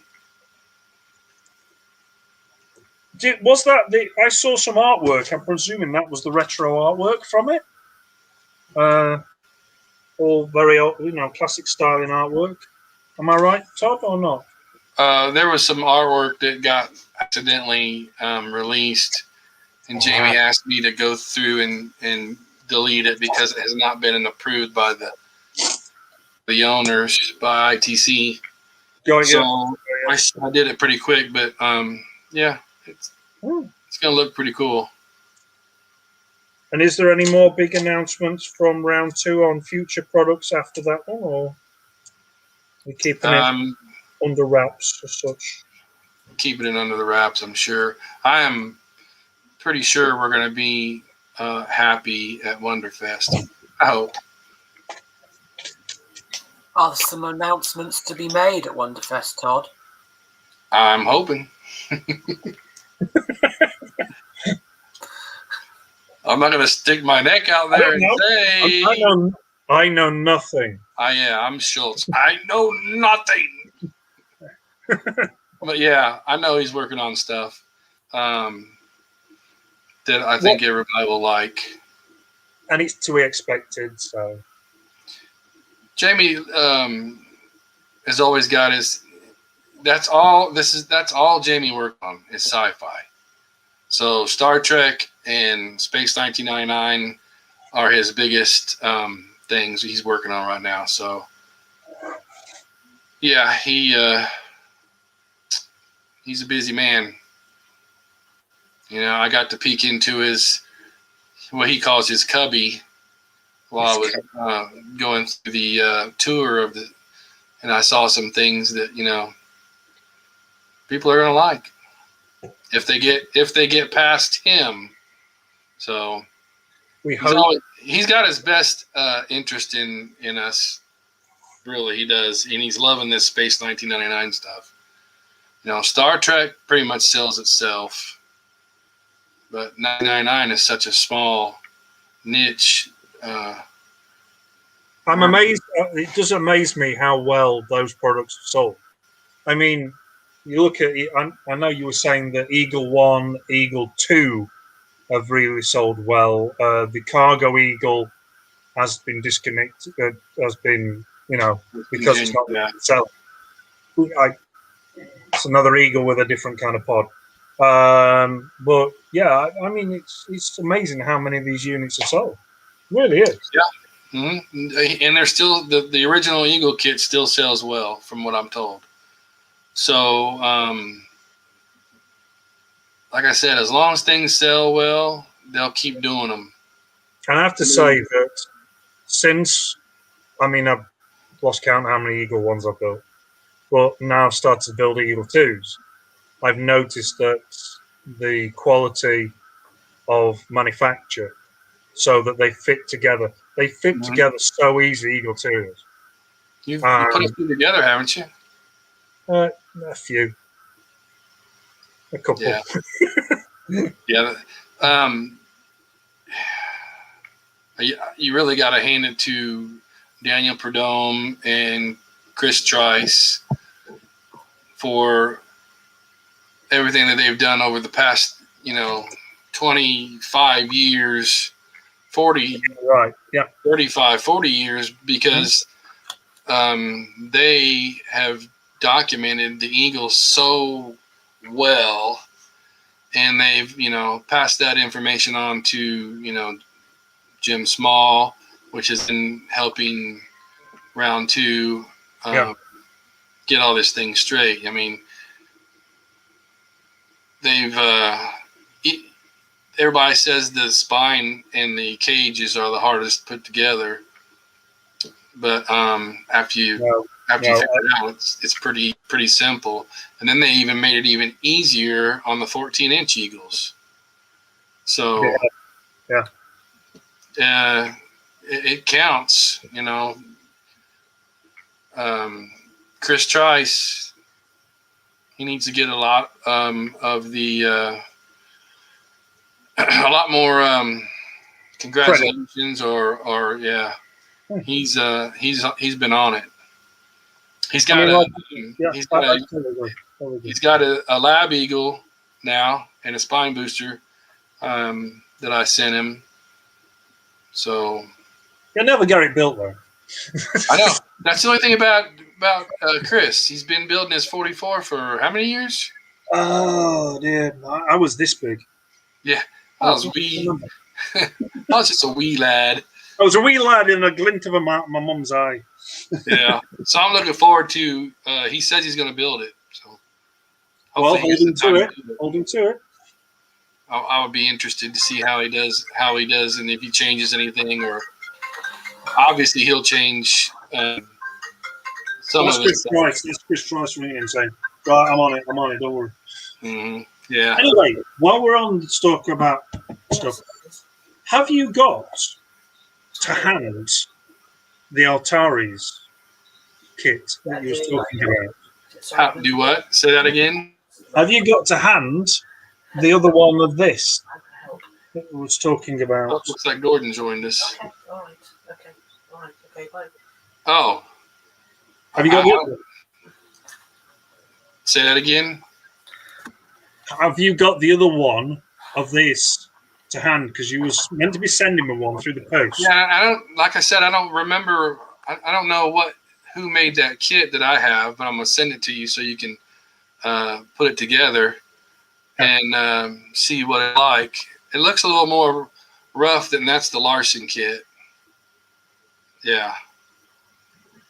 So that'll be pretty cool. I mean, this thing is, it was quite a challenge, to say the least. I mean, there's some bits that are still not quite right with it, but it is what it is, isn't it? I mean, how old is this kid?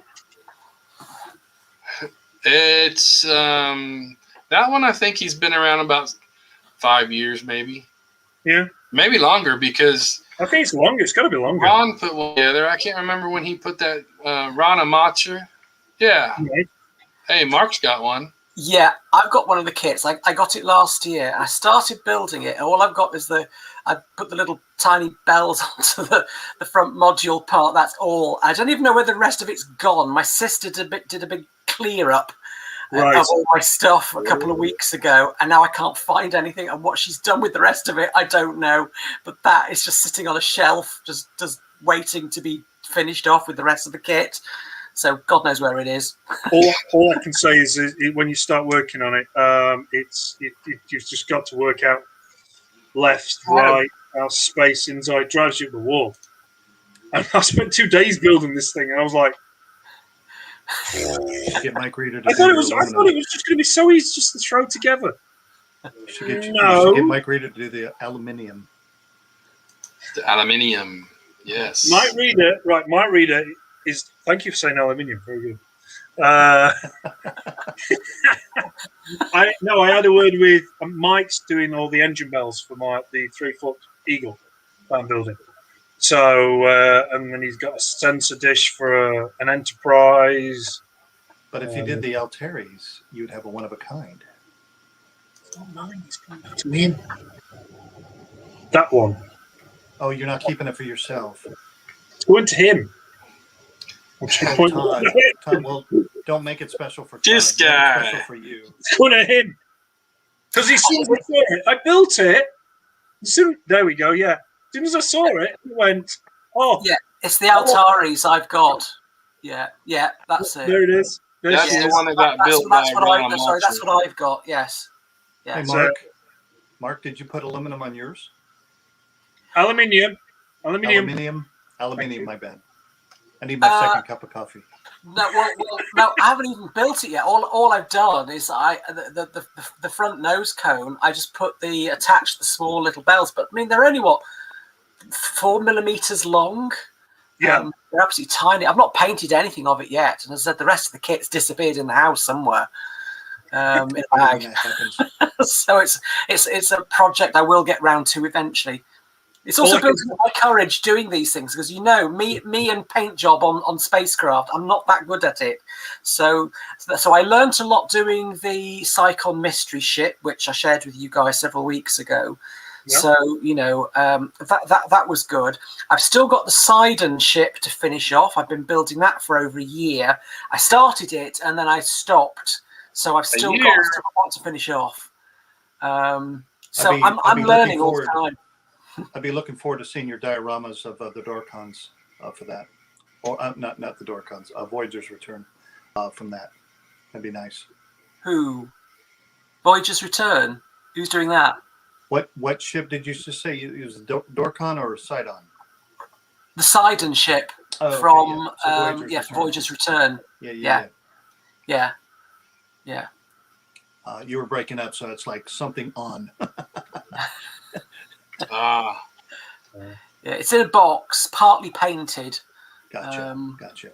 Yeah, I need to start masking it off, to make all the different little pattern shapes on it, and that's why I did the Psychon mystery ship because the masks you come with the kit, right. And obviously that taught me a lot about masking.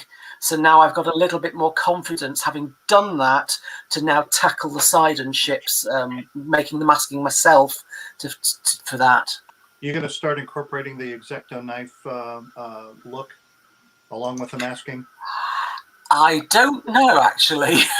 I mean, Martin was really into that big time. Yes, yeah. I don't know whether he did an amazing job on Todd's glider. So I mean, I love the tile work look to that. Yeah, makes it really sweet. Really sweet. Yeah. And then Mark, I just wanted to say, hey man, I don't know if it's been said in this show since I'm running a lot late actually, that your latest Dio posts are amazing. Keep doing it, man. The Space 1999 one. Well, that's most of it's material I photographed a while ago, and I know that. I'm glad you're sharing them now because I missed them. Well, I know that new people join those Facebook groups all the time. So some of the stuff I was doing 2-3 years ago, they won't have seen. So I put stuff in, sometimes mixed up with a couple of new photographs or stuff I've not published before. And and that Space 1999 one, I just thought of a little quick story. I could put some of the images together in a particular way and make that little story that I did. And I've done a couple of those now. Helena Russell giving a spiel, a diary log entry. Just to make up a short little story with some of the images that I do. And somebody actually said, why don't we do a series 3 of Space 1999 on Facebook using my still images and that would be cool with everybody contributing, their own models in settings and stuff, and we could put whole stories together. Well, your contributions are amazing, and I do share them on let's say the the Space 1999 series page, which, by the way, just reached 44,000 likes. So there's always new people. Wow. There's always new people hitting the page up and seeing all kinds of new material. And you know, if I come across any really awesome stuff, obviously with your stuff, it's awesome stuff. So I love to share. Thank you. Absolutely. So very, very huge fan, very big appreciation. So that's awesome stuff. Cool. Thank you. Awesome. It's a lifetime ambition, really. I remember when I first started watching Space 1999, and I had the dinky models of the Eagles. I used to take them outside and try and suspend them, from a tree or something, and with my 35mm camera, I'd be trying to line up the shot to get a picture of it, even then, at the age of 14, trying to photograph a model spacecraft in a setting, trying to make it look as realistic as possible. I was doing it even then, I'm afraid, back then, 1976, 77. I'm afraid I went in a different direction. I did. So with my models, I took fireworks and blew them up. I should have photographed that, though. It was fun, though. Yeah. It really was. I think you took inspiration from the guys at Lucasfilms when they were filming Star Wars, and they were saying that they got one of the original. They got a Y-wing. They put it on a cable, and then they put some rockets behind it when they were filming, and they were just testing how it would handle. And they put it to a tree, and they just set it off, and it went. It looked fantastic, but obviously Star Wars and the Force wasn't out yet. Yeah. Oh well. I blew up a few more models in a day.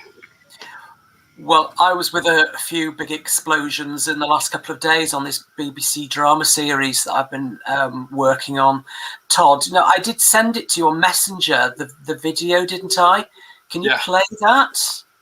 Is that possible? I think so. So the guys can see it? Yeah, let me get over here real quick and go to Mark. So responding to George Daher's response, Gordon took inspiration from the pyrotechnics department, as did we all at the time. Absolutely. Oh, yeah.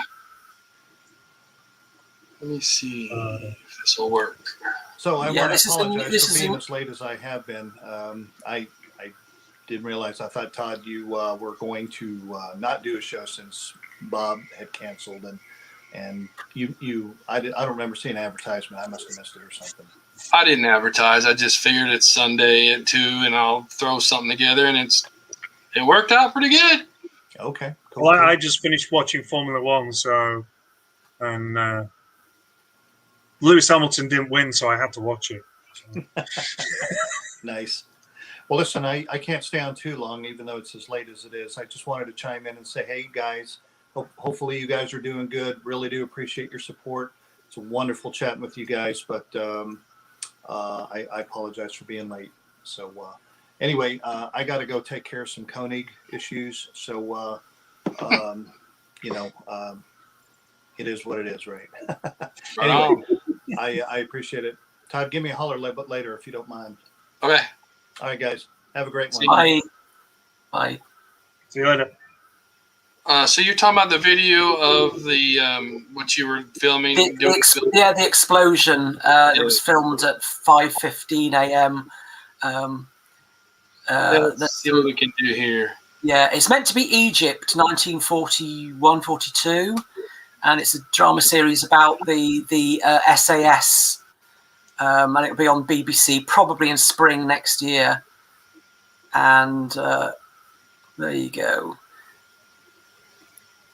And that's one of my aircraft there amongst the aircraft. Behind that's an ME-108 in the foreground. A bit difficult to see it now, but my ME-109 is behind it. And we had to take our ME-109 down to near London to film this. So is that when you said that, I instantly my brain is going, oh, that's all miniatures. Well, No, that that's not. looks real. So it's like, oh, you own a big full size plane. Those are actual full-size planes. Yes, some of them still fly. So this one right here is yours? No, the one behind it. That one. That one's mine. My ME 109. Yeah, full scale ME 109. Right, Yeah. I'm asking another question, and because while watching Formula One, I've got and now Todd will not know about this bloke. There's a guy in the UK who is more northern than me. His name is Guy Martin. Yes. And it's right, I know. That's how it is. Talks as it is. So he's doing something to do with the Spitfire Battle of Britain. And yes. And I saw a German, I don't know if it was a Messerschmitt or what, because I don't know. But it was on fire, that it meant to be on fire or something, and was behind it in a Hurricane. I think it's a Hurricane, it's not a Spitfire. Yeah, I don't know what that is that he's working on. Because I didn't know if because you just said that's your aircraft, I didn't know if they were using. Does yours fly? No. Ours doesn't have an engine in it. We have a Spitfire as well, which also doesn't have an engine in it. Our Spitfire is half original, half replica. Right. The Messerschmitt is mostly replica, or everything in the cockpit is original, and its undercarriage is original. But it's the only E4. There's only, I think, 3 E4s in Europe, and ours is one of them. So it's in demand now for film and television work like this. Okay, cool. Nazi megastructures about 18 months ago, an episode of that, and it was in the film Hurricane that was filmed in 2017 at this same place that this was filmed at. In fact, they're very shortly going to start filming the new Indiana Jones film here at the particular site. That field where the aircraft were on, meant to represent Egypt, they filmed Fury on that field. Right. With Brad Pitt, and 1917 that just came out last year or so. That was filmed there as well. Lots of big films have been filmed on that particular field, on that airfield. Like I say, I hope you get more call for your aircraft to be used. Yeah. Well, there's a possibility of a new series. Tom Hanks is pushing for a new series, following Band of Brothers and Pacific thing that they did. There's a new series that Tom Hanks is pushing for, trying to get the funding for. They're in discussions about possibly filming that at this place as well. Yeah. Which again, they've said if they do, they might want to use our ME 109 for that. Yeah. Oh, that's me with there you go. Yeah. There you go. Yeah. My friend wants me to build I've got the big, a big airfix kit of the Spitfire. A customer wanted me to make the 2-seater version because he's going to be flying in the 2-seater. So I was like, "Could you make me the 2-seater?" At some point, I'm like, "Okay." So that's something I'll need to get my hands on. That was amazing, man. I mean, we got models, but you got the real thing. So. Yes. Yeah, I've been a World War II reenactor since 2002, but I've been collecting militaria since probably 1990. Oh, so you play the game? That's our ME 109 there. Right. There's an actor inside it, dressed as a pilot, and you see the camera they put up on the top there to shoot down at him inside the cockpit. And off to the right, actually, there was a green screen. So they could do we did green screen work with the aircraft on both Nazi megastructures. I think it was season 6, episode 2, and also on the film Hurricane. At this same place, we did green screen work using the aircraft there as well. So the question me and Todd want to ask is, so when are you building an Eagle? If a craft got built, I would be having a life-size one of these first. I want one of these. No. I've begged my mates. That's it. You're ejected. Stephen Mell are two brothers. Yeah. They're the two brothers with, with all the money. I put the idea in their heads, and they obviously have got all the money to do all of this with the Spitfire and building the ME-109. And but they blame me because I got them into it, and I found the Spitfire in a totally wrecked state, and we bought it for about eight grand. Spent about 40 grand on it, refurbishing it, making it so much better. So that it can go outdoors. It was originally built for an indoor museum display about Johnny Johnson, the famous pilot. Back in the late 70s, we believe, the Spitfire was built. But when I found it in 2016, when it came up for sale, it was in really poor condition. It was in bits. Much of the fiberglass was broken. So, like kit building, it was very much rebuilding it, but it was doing actual real life size. But yes, a real life size Eagle would be great, but I don't think we can put it on the back of a transporter and transport it around the country like we do with this. No. It's easy. Todd, we come on. We can use our head on this. So what? It's modular. The Eagle's modular.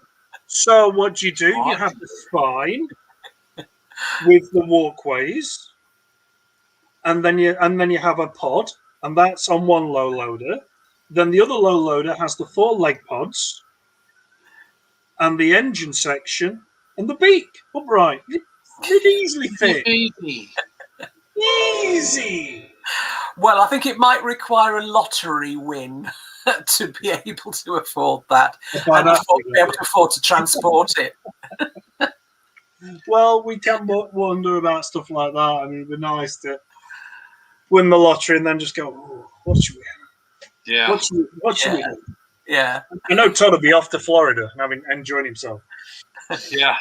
Here's some of the ships I want to make available from the Dragon's Domain derelict ships. Right. This one. All of them. All of them. That one's from Dorcons, I believe. I think all you need is about 20 Saturn V rocket kits. Yeah. And build them all. We can cast parts. We don't have to make them all original kit parts. And what would you do? Do them in actual 1-to-1 scale as the actual miniature is, or are you going to go a bit smaller? Actually, make them in several different scales, but the first one would probably be done in original scale. This one's not that big. There's a picture of it. But yeah, I'd like to do some stuff like that. Make some of these original kits come to life. Oh, here's my this is what I was talking about, the nuke. Let me see if I can make this bigger. Don't blow it up. No, definitely don't blow it up. Don't blow it up. Okay. Don't do it. Here's the smaller one. Oh yeah. And then there's the 48. So I need the 1/24th scale now. Cool. So you can see my little Christmas ornaments. Yes. Which this year, Christmas ornaments are going to be the laser rifle that Alan Carter always carried, and a helmet. Oh. So are you gonna supply it with different decals so you can have Maya, Koenig, etc., etc.? Yep, I'd say that'd be a very good idea. So that's what I'm working with on another guy. See, I'm very, very, very, very, very, very, very, very, very, very, very busy. He's a busy man. Oh, I told you there was 2 different scale of the original nukes, and there they are. Yes. All right. Okay. So that smaller one would be in scale with the 22, then, is it? I would say yeah, because that would be the next smallest they used in the. This is when I was doing my kit searches. using the pictures and everything. But yes, very much want to do a 1/24 scale of one of these things. It's pretty neat. Trying to find.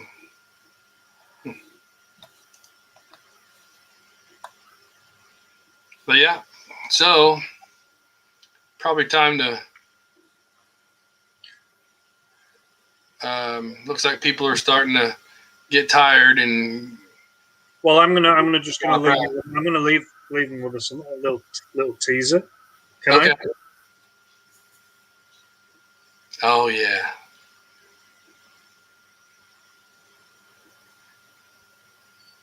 Well, that could end up being. It'd be a nice little what do they call those skidoo or whatever. I mean, I can tease even better than that, actually. This is where it falls off the stand, and I swear. And then you get banned by Facebook. Or banned by language. Hang on. Put that there. Yeah, it's on the shelf. I need to work on this. So. There you go. Wow. That's pretty neat. Hold on, let me put you up close so everybody can see that. What are you going to call it? Nemo. It does. There you go. Under the sea. It looks like it could go underwater too and be in UFO or Thunderbirds.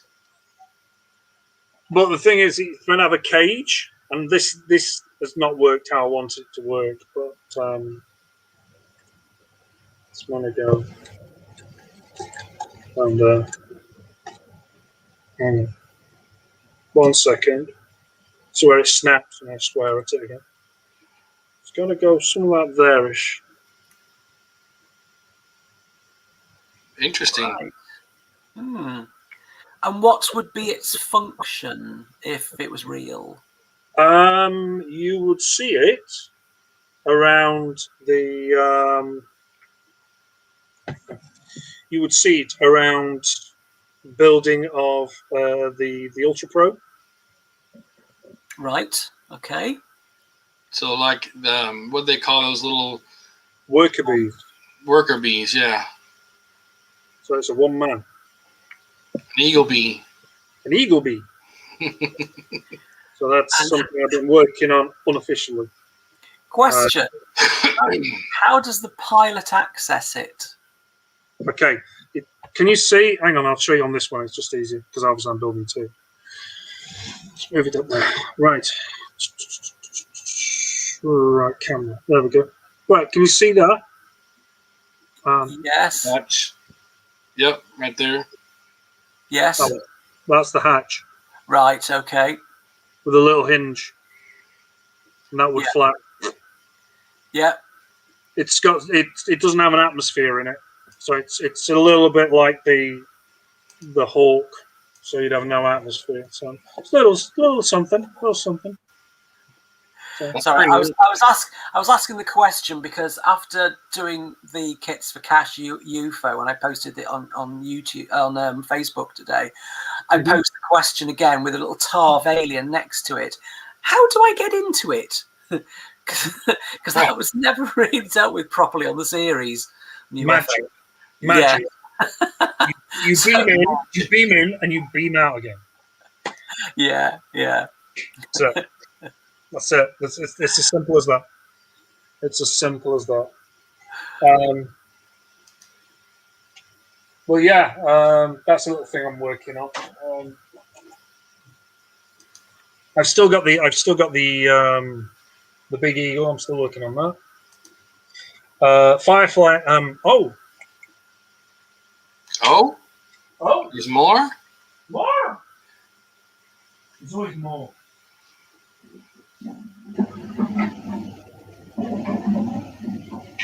Patience, my dear. Sound like you flushed the toilet. No, that's later. I don't want to see that. Look what I made us start off. Oh, Oh wow. that's big. That's the end. One of the engines, right? That's the engine section of the Serenity. Right. That's pretty doggone neat. Are you building the rest of it? She's all here. You've seen it, haven't you? I don't think I have. Hang on a second. 1 minute. You can't put everything on at once. I think he missed that episode. You missed the episode. You must have. Hang on. Or he was having troubles. I don't remember. That's the top of an engine. Right. Yeah.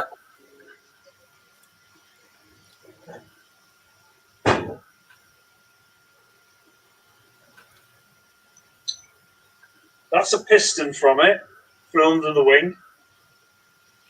It's not aluminum, it's aluminium. It's aluminium.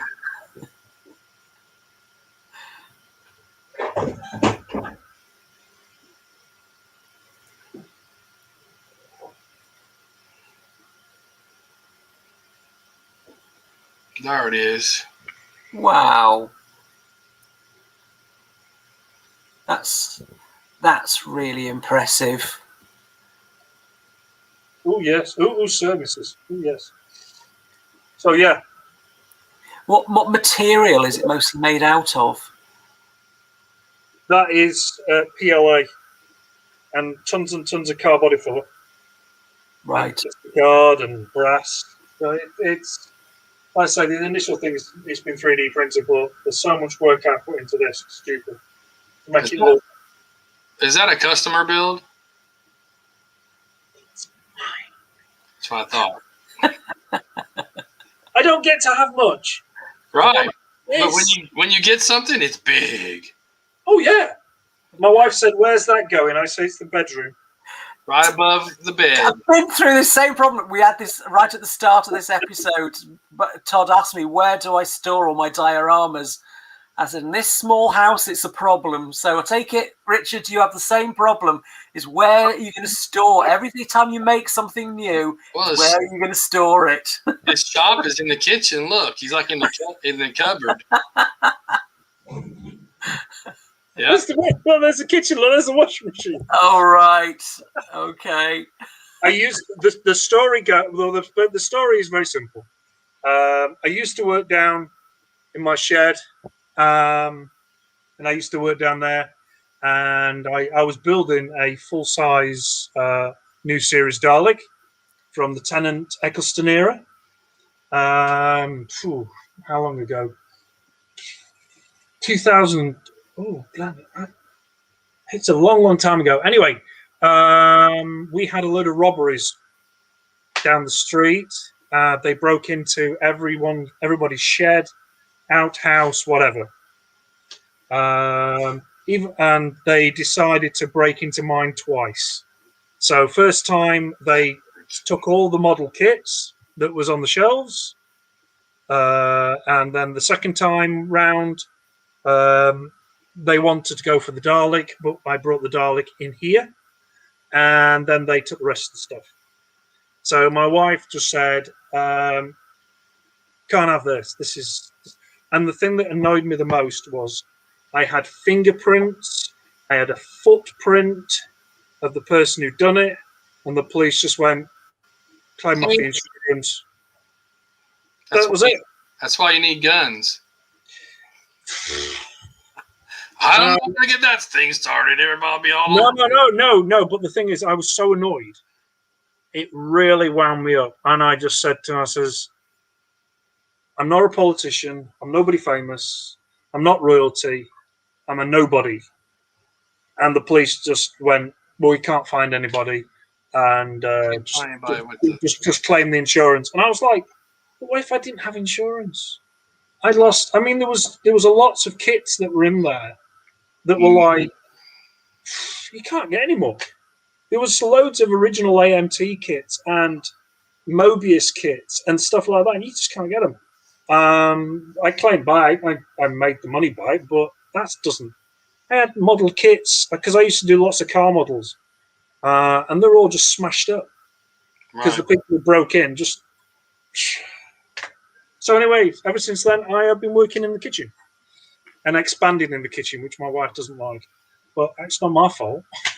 I just have to put stuff. And when you're on about dioramas, ever since lockdown, I have had so much problems because I don't build small stuff. Right. And And nobody it's can like, pick them up. it's finished. Where the hell do you put it? Yeah, I know the problem. I mean, I've got a Thunderbird 1 that's about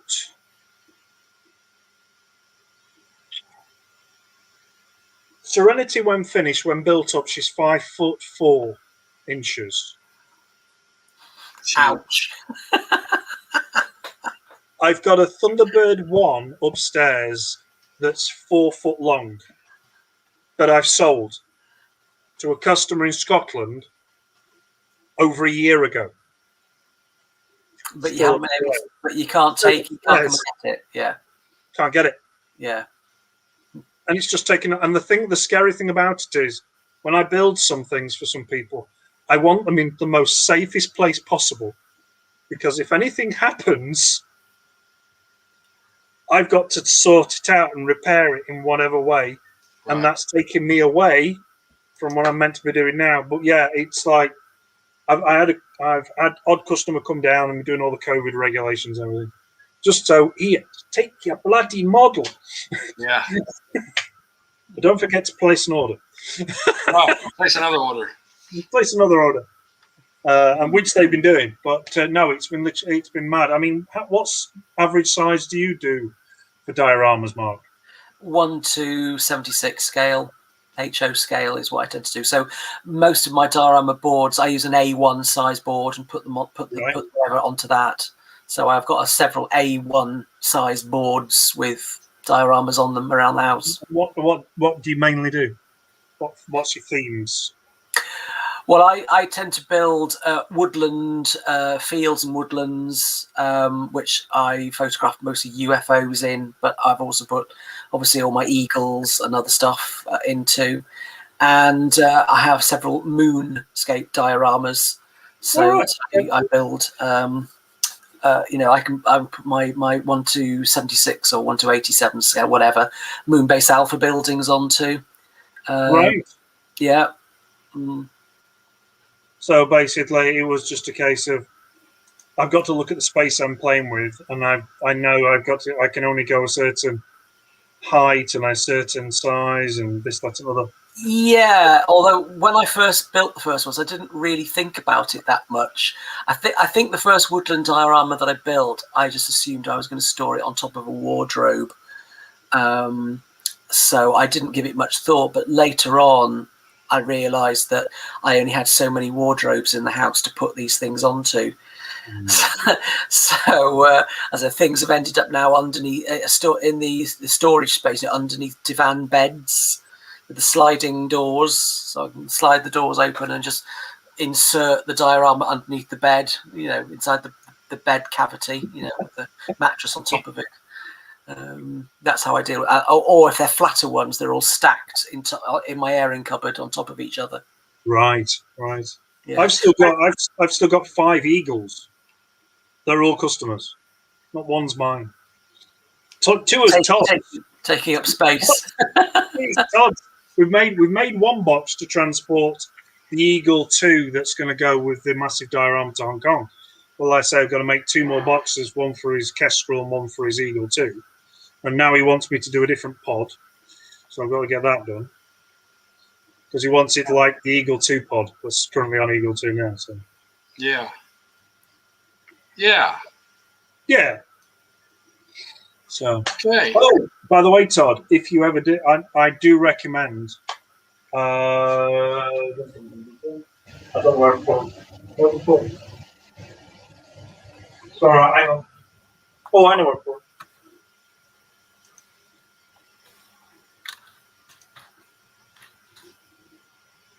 I recommend if you're doing Space 1999, get your hands on the Shapeways Space 1999 figures, because that's how that's.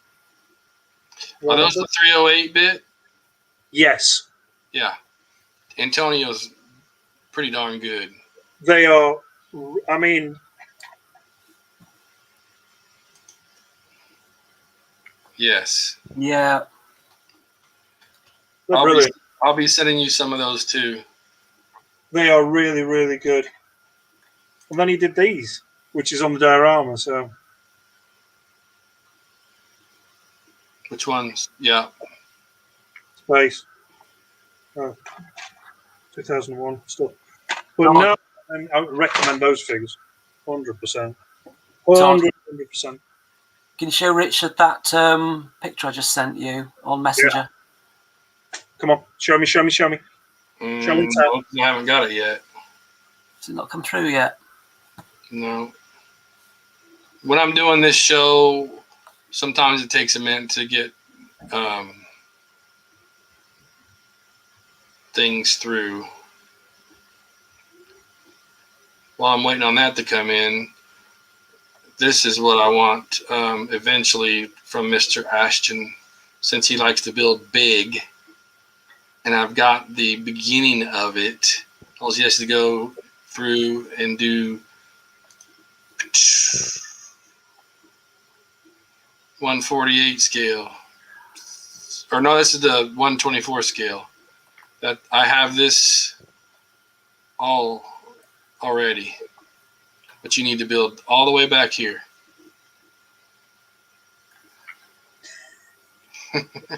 That's about 5 foot back there. Not right now, though. I'll give you a little break. So, so you've got everything? No, just the command module. Well, that's no good. It's the same size as the one that you built for me, the command module. Oh, right. So, copy and paste, Richard. Just do the same. There you go. Didn't Andy Grimshaw? Once he was, I don't know if Andy Grimshaw or Andy. I tried to buy that off of him, but he just didn't. Has he sold it? Yeah, he sold it. It was mine at some point, and then it wasn't mine because the shipping. Didn't you tell him if this was your plan? Did it put him off because it was going over to the States, or did you just say, to send it to Rich? I should have told him to send it to you. I didn't think. Then you'd have got the sale. I think it's because you said he wanted to go to the States. That was the instant. What can I do? Here we go. So I presume, did you make those tanks, or are they 1612? They're the 1612 tanks, but I made the buildings and obviously all the rest of the backdrops and stuff the backdrop that you can see. But it's on my dining table, how I film everything. Right. That's a sort of behind the scenes. So you got to clean up before dinner, huh? Yes. So how much depth have you got going on there? That's altogether, you're looking at about 5 feet from the front edge to the back. Is that an explosion back there? Yes, it is. It's my usual technique of white loft insulation sprayed orange with an LED torch positioned behind it. Nice one. If you see, there's some other. Have you got the other pictures I sent through, Todd, after it? One of them. Just an example of how I put and I was talking at the start of this episode, how I put the dioramas together. You can see there's my painted sky backdrop. There's my lunar mountains, which in this case are looking like some blessed Italy, coast of Italy or something.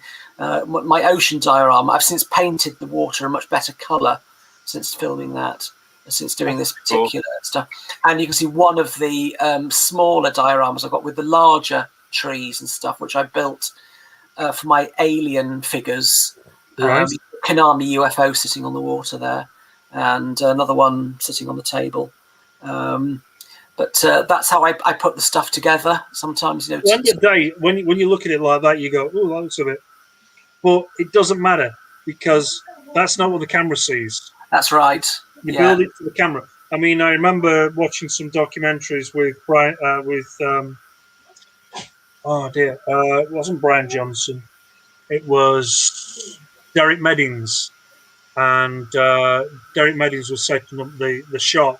It was for GoldenEye, and if you walked on the side of it, there was massive holes in the set. Yes. But from the camera, it didn't matter. Yes. I've seen this scene before in action. What have you got the identified shot up? Yes. Yeah, that's my my new version of the opening episode of UFO. Yeah. Where, but obviously I managed to find a dinky model of the actual car. And then from the Which is really hard to get hold of. Hong Kong. Oh, there's quite a few of them on eBay. Really? Yeah, the dinky models of that particular Rolls Royce. Yeah. Got you. Yeah, they're there all the time, and a tiny city range of policemen with the motorbikes. I mean, the scales aren't quite the same, but obviously I put the motorbikes more to the front. The road is just roofing felt, with the vegetation, with model trees and stuff around it.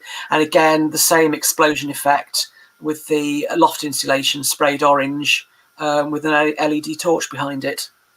I use a lot for. I've done explosions for bits before, and I use teddy. No, I don't kill teddy bears. I use the teddy bear stuff that they put inside it, that you can buy it in bags.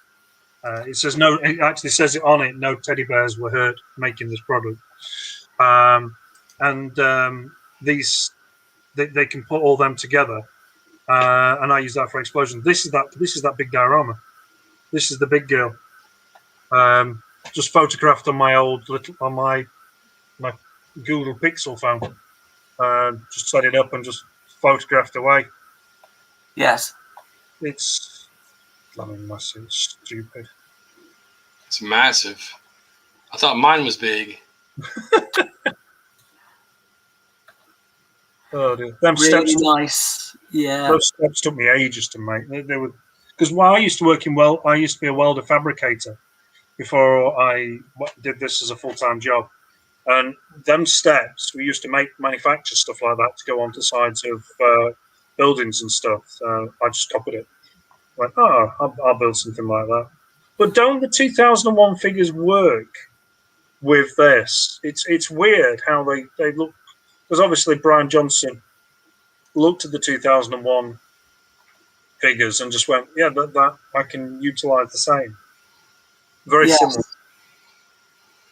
Yeah, I'm still trying to figure out why he wanted 2001 figures in helmets on Space 1999. But hey, it's his diorama. It's his diorama. I mean, I've got all the figures. Oh yeah, I sent you that. I love that. I don't know who's done that, but it's is that the person who's done it? Catherine. Yeah. That's beautiful. That she's alright. But yeah. Yeah, I mean, the likes of they're the Cedar figures. They're going to go in the Eagle. And now we're like, okay, fine. But he's going everything. So what you can do that Eagle, you can literally take the because it's got a little peg on the back, and my wife's been killed by the dog. Little peg on the end.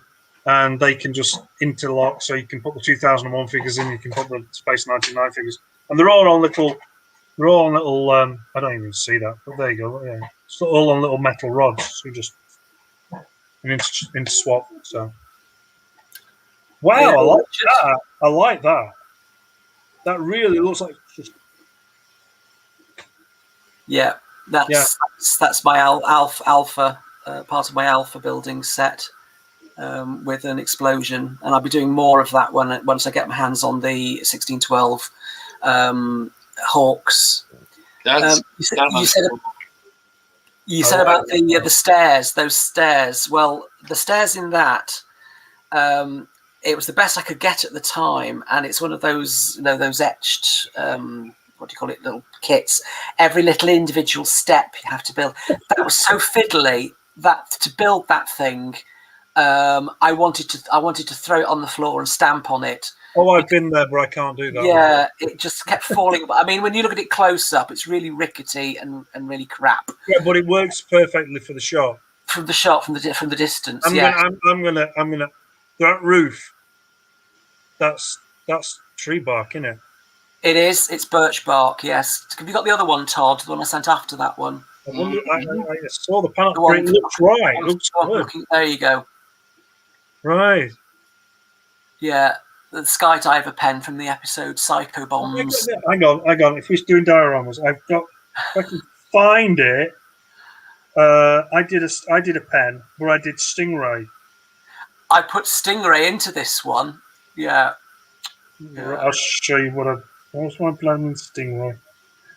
I built this kit. I built this model for somebody, complete in pen. Yeah, it was big, with a full size with a Stingray in there, and sadly the guy had to sell it. But where are we?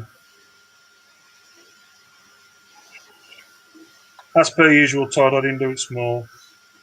Yeah. It's big. It just looked fabulous. Oh dear.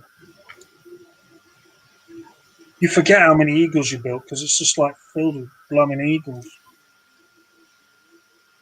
Oh. Them and Millennium Falcons, even though I've only done 2. No, I've done 3. It's my 3rd. There you go, Richard. There's my Stingray in that same pen. Oh, nice! I built the grabber that holds it. Yeah. I built that as well. Here we go. Right, so I built that.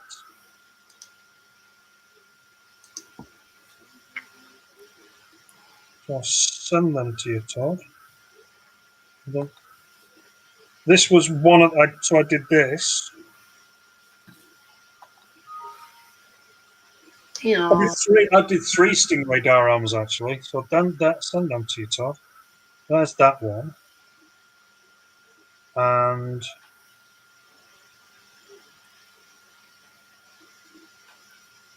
where's the other one? There should be 2 more. In fact, it should be back that way because I did it at the same time. Oh, here we go. Send them as well. No, that one. What's that in the tube where it comes out?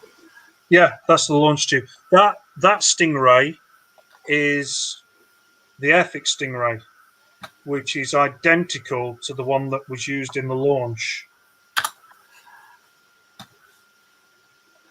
That's pretty neat. Nice. And it's just a basic lighting rig just at the back. And then there's another one, which is the inside.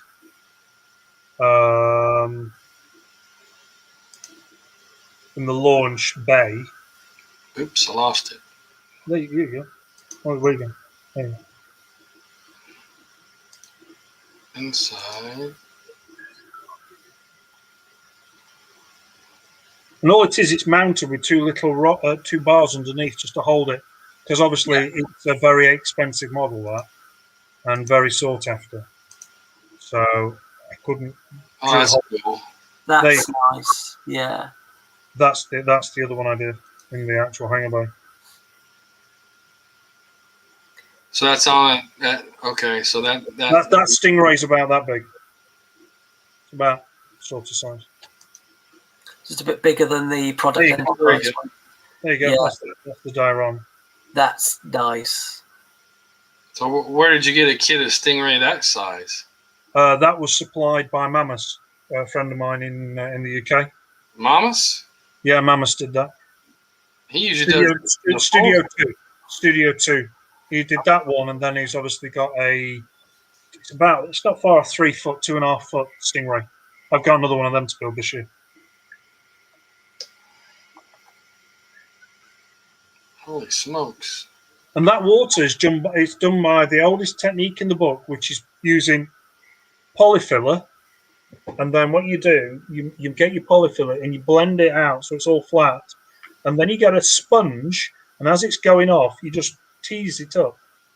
And your sponge has got to be wet, and you just tease it up, and then pat it down and just play with it, and you get the water effect, and then paint it accordingly. Just darker. And you should have the last one, which is my favourite, which is the Stingray launching out the tube. Oh, yeah. I've seen this Nice. one. Yeah, that's lovely. And that Stingray was, this guy picked up this Stingray when he thought it was the Airfix Stingray, but it wasn't. It was a resin copy, and he was going to throw it in the bin. I said, no, don't do that. Like, I'll sort it. I'll make something nice. And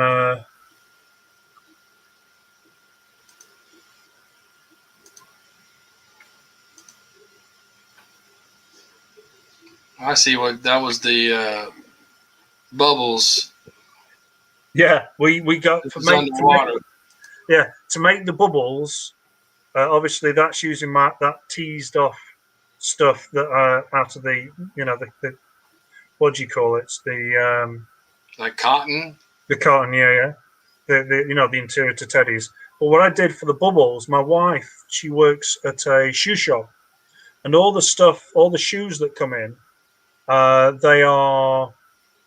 they come in they've got these little packets of silicone balls that they get to take the moisture out. So what I did, I just got loads and loads of those, and just got the thing where I wanted it, and just glued them in onto the thing. Back was done by the force perspective. Back was done by Chris Thompson. So I've done all the Stingray bits. So you're in the bay, you're in the tube, now you're launched. Next one I've got to do is it jumping over with a terrorfish behind it. Done that. Oh, I love doing series crossovers.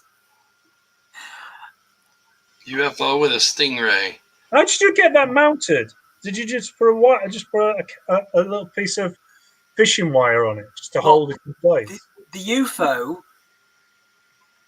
UFO you're asking about? Yes. It's a very fine piece of fishing line suspended on it. Oh, right, okay. That's how I do mine. Right, yeah. Very fine piece of fishing line. Yeah, we're trying to video it. Sometimes it shows up, when it just annoys the hell out of me, as it did Derek Meddings when he was shooting them. What do? You just digitally remove that? Sometimes I do, yes. Sometimes I'm lucky. It doesn't show. And so everything you see there, it's all just model work. There's no CGI at all. Nice. And I build obviously all the model landscapes, and I've got lots of trees I can just drop in every sort of bits of vegetation. Do you use that? Oh dear, I forgot the name of the actual. It's you can buy it in like a box, and it's all this weird. It looks like it looks still like a tree. You can take individual pieces of it. That's right, sea foam. Yeah, sea foam and lichens and moss. Yeah, I use and some trees in there are stuff you can actually buy. I bought it. I go to toy fairs, local toy fairs, model train fairs, and I just pick up secondhand trees and stuff really cheap. Right. To add to the stuff, but a lot of the trees I make myself, and I was demonstrating before you came on this how I make trees, and some new technique I'm using at the moment now, where I've taken old DVDs that won't work in my DVD recorder as a base, and a hole in it, and there's a little screw there, and these woody bits are There were annual bedding plants from last year that go very well, and I keep them. And I think, oh, that looks a nice, interesting tree shape. So I keep them, and I put the lichens and stuff onto them, which I'll be doing in the next week when more lichen arrives from eBay, which I just ordered tonight. Right. And to make trees. And so I could just, and obviously on these spaces, I could just move them around and use them in any of my diorama sets. Yes, yeah, because at the end of the day, the thing is so thin. Yeah. Thing is so thin, you've got nothing to worry about. That's going to be quite a big one. But I need big. End of the day, you'll have that. I presume you'll have that really close to camera, and then go further back. Yeah. Well, I needed really big trees because now I've got a really big UFO after today. Oh yeah. So I need big trees to go with them. Todd, we're going to have to make some big planets. Mm-hmm. Yep. I see this happening. So we're on 3 hours now. So 3 hours. I gotta go. Well, I'm sorry I was late coming in. Obviously, that's all right. Grand Prix, but I said I'd try my best to get in. And it was like an hour's flown past, or maybe a bit more. But yeah, it's great to talk to you again, Mark, and obviously Todd. I appreciate you guys. The thing about it is, I know we talk on here about Space 1999 and this, that, and other, but I think I think I've said this before, but modelling is an art that is not hip. It's not niche. It's not what everybody wants to do. Everybody wants to just buy something that's finished, and there we go. They don't want to spend that time building it and learning the skills that it takes to build, paint, etc. And it takes years, and some people just want it like that, and it doesn't happen like that. Right. But it's good for us to actually explain situations of we're building this, and this is how it's built, and these are little techniques, and these little things that somebody might go, oh, I like that. I'll do that tomorrow. I'm doing something. That's how to do it. I had no idea how to do that. Now I do. I can put it into practice. So you're inspiring somebody and you're making them want to do stuff. It's what happened with me. The first alpha building I did was the observation outpost. Right. And somebody, I think, had built one and put it on Facebook. Mm-hmm. I think they'd done it out of card, and I thought, card? Oh, yeah. I could do that. So I had a go, and it worked. And after that, I just thought, right, okay, main mission tower is next. Let's have a go at that. Yeah. And that's how I got into it, inspired by other people. And I hope that's what we do, that we inspire other people to want to give it a go, to build their own stuff. I mean, this Blade Runner diorama I'm working on now.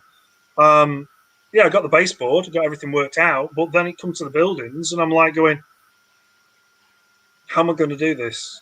How do I can see something in my mind, but there's lots of clouds in front of it, and I can't see through the clouds. I can't see what I really want to do. So then it was a case of, right, cereal packets. I'll make some buildings so I can see it in my mind's eye. Because in the day, it's only cardboard. Right. If you go wrong, you can just rip it up, throw it in a bin, get another piece of cardboard. When it comes to actually cutting some wood or cutting some perspex to make something, you're wasting valuable material. But a bit of cardboard, doesn't matter. That's what's inside all of my alpha buildings is Kellogg's Crunchy Nut Cornflakes boxes. That's it. Have you ever used foam board? Yes, I have started using foam board now, yes. And the next couple of alpha buildings I'm going to be building for the War Games diorama bit I'll be doing, I will be using bits of foam board, yes. Yeah. Like I say, foam board is brilliant. It's really good stuff to work with. Yes, easy to cut. Yeah. It's so easy to cut. It speeds things up no end. I mean, like I say, with the Blade Runner thing I've got to make a lot of the buildings out of perspex because there's so many little windows on these things. And the last thing is what I want to do is cutting out every little window. So all I'll do is I'll just work out where my windows are going to go. And then I'll just go a strip of masking tape or a strip of masking tape over, a little thin strip. And then I'll just cut it. And that'll be on my windows. So when I come to spray it, there's on my window. Take it all off. All my windows are done. backlight it. All the windows are there to how I want them. So, but Todd, it's can brilliant. you show that the last photo I just sent you? Yeah, I'm trying to get to it. See if Richard can identify what I used. Go for it. I'm not promising on that, but yeah. It's another UFO diorama. Okay. Some kind of. Well, I would suggest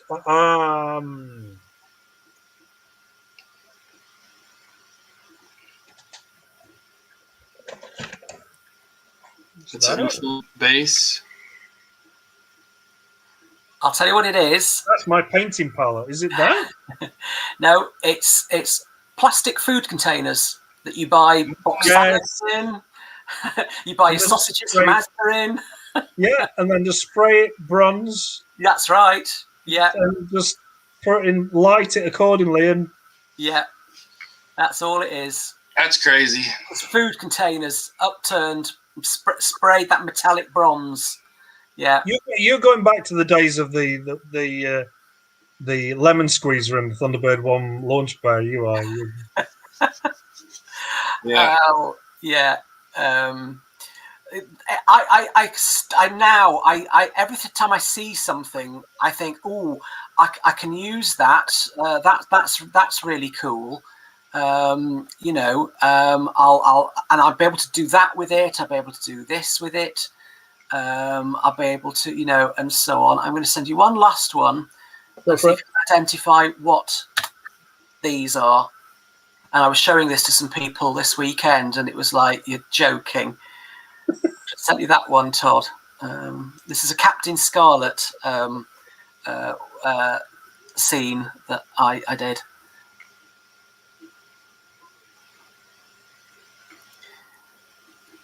The silos. Any ideas? Well, firstly, hang on. Firstly, can I say that looks mint? It really does. I mean, I'm guessing that that rock formation at the back is a photo. No, it's not. I made it. It started out as one big piece of birch bark, and I covered it over with mod rock and then painted it all.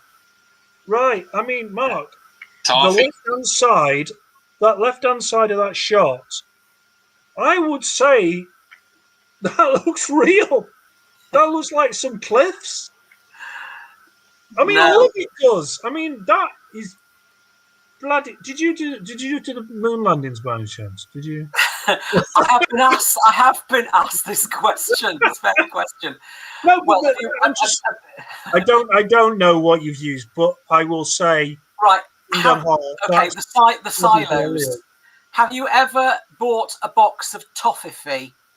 See, look at that. Nick pulled it around. There we go. Nick knows. It's toffee out of toffee box. All the little toffees all sitting, just turned upside down. I mean, it amazes me, but just that background, I'm just blown away. You're in the wrong job, Mark. You're in the wrong job, dude. Yeah, you've got an eye. I mean, you've got an eye to frame a shot. You've definitely got an eye to frame a shot. Yeah. Where are you based, Mark, by the way? I live on the Wirral. Damn, you're not local. I'd say, come over here, set up a shot. Let's get some big miniatures in there. Where are you? I'm Derbyshire. So. Oh, right. Well, my mates with the aircraft live near Derby. Oh, right. Okay. It's not too far away. Belper. Belper. Yeah, I know what Belper is. Yeah. Hobbit country. That's where we live. We live in Hobbit country. Right. Because less than 100 yards away from the house, you look at the hills and you go, it's like you're in Hobbiton. It's pretty cool. It's pretty cool. Mr. Gandalf. Right. Gotta roll. Todd, Are we done? Are we done? We don't want us anymore. Right, okay. So, thanks, Mark. You're welcome. Thanks, Richard. Thank all you people out there that have been watching this 3-hour-long program. I hope we haven't bored you too much. No, Hope we've given you all some inspiration. They've hung in with us. A couple left, came back. Dennis, I think he left and came back.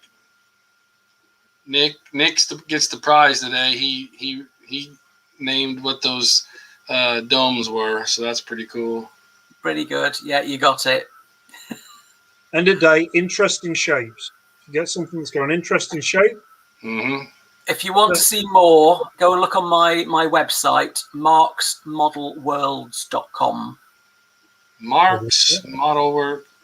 Yeah, but a hyphen in between Marks and Worlds and model.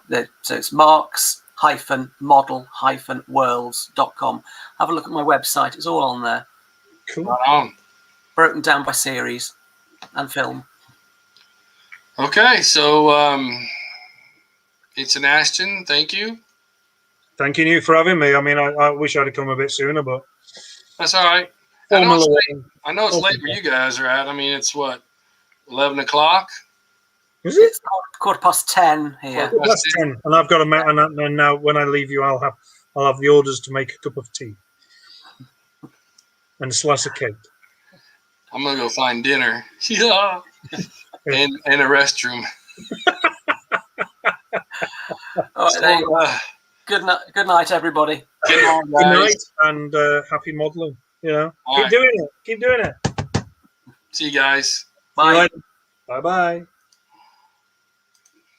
All right, everybody. That concludes this episode. Thanks for hanging out with us. Catch you later next week. Todd's Corner, same time, 2 o'clock. No sugar. Good night, Nick. See y'all later. Bye now.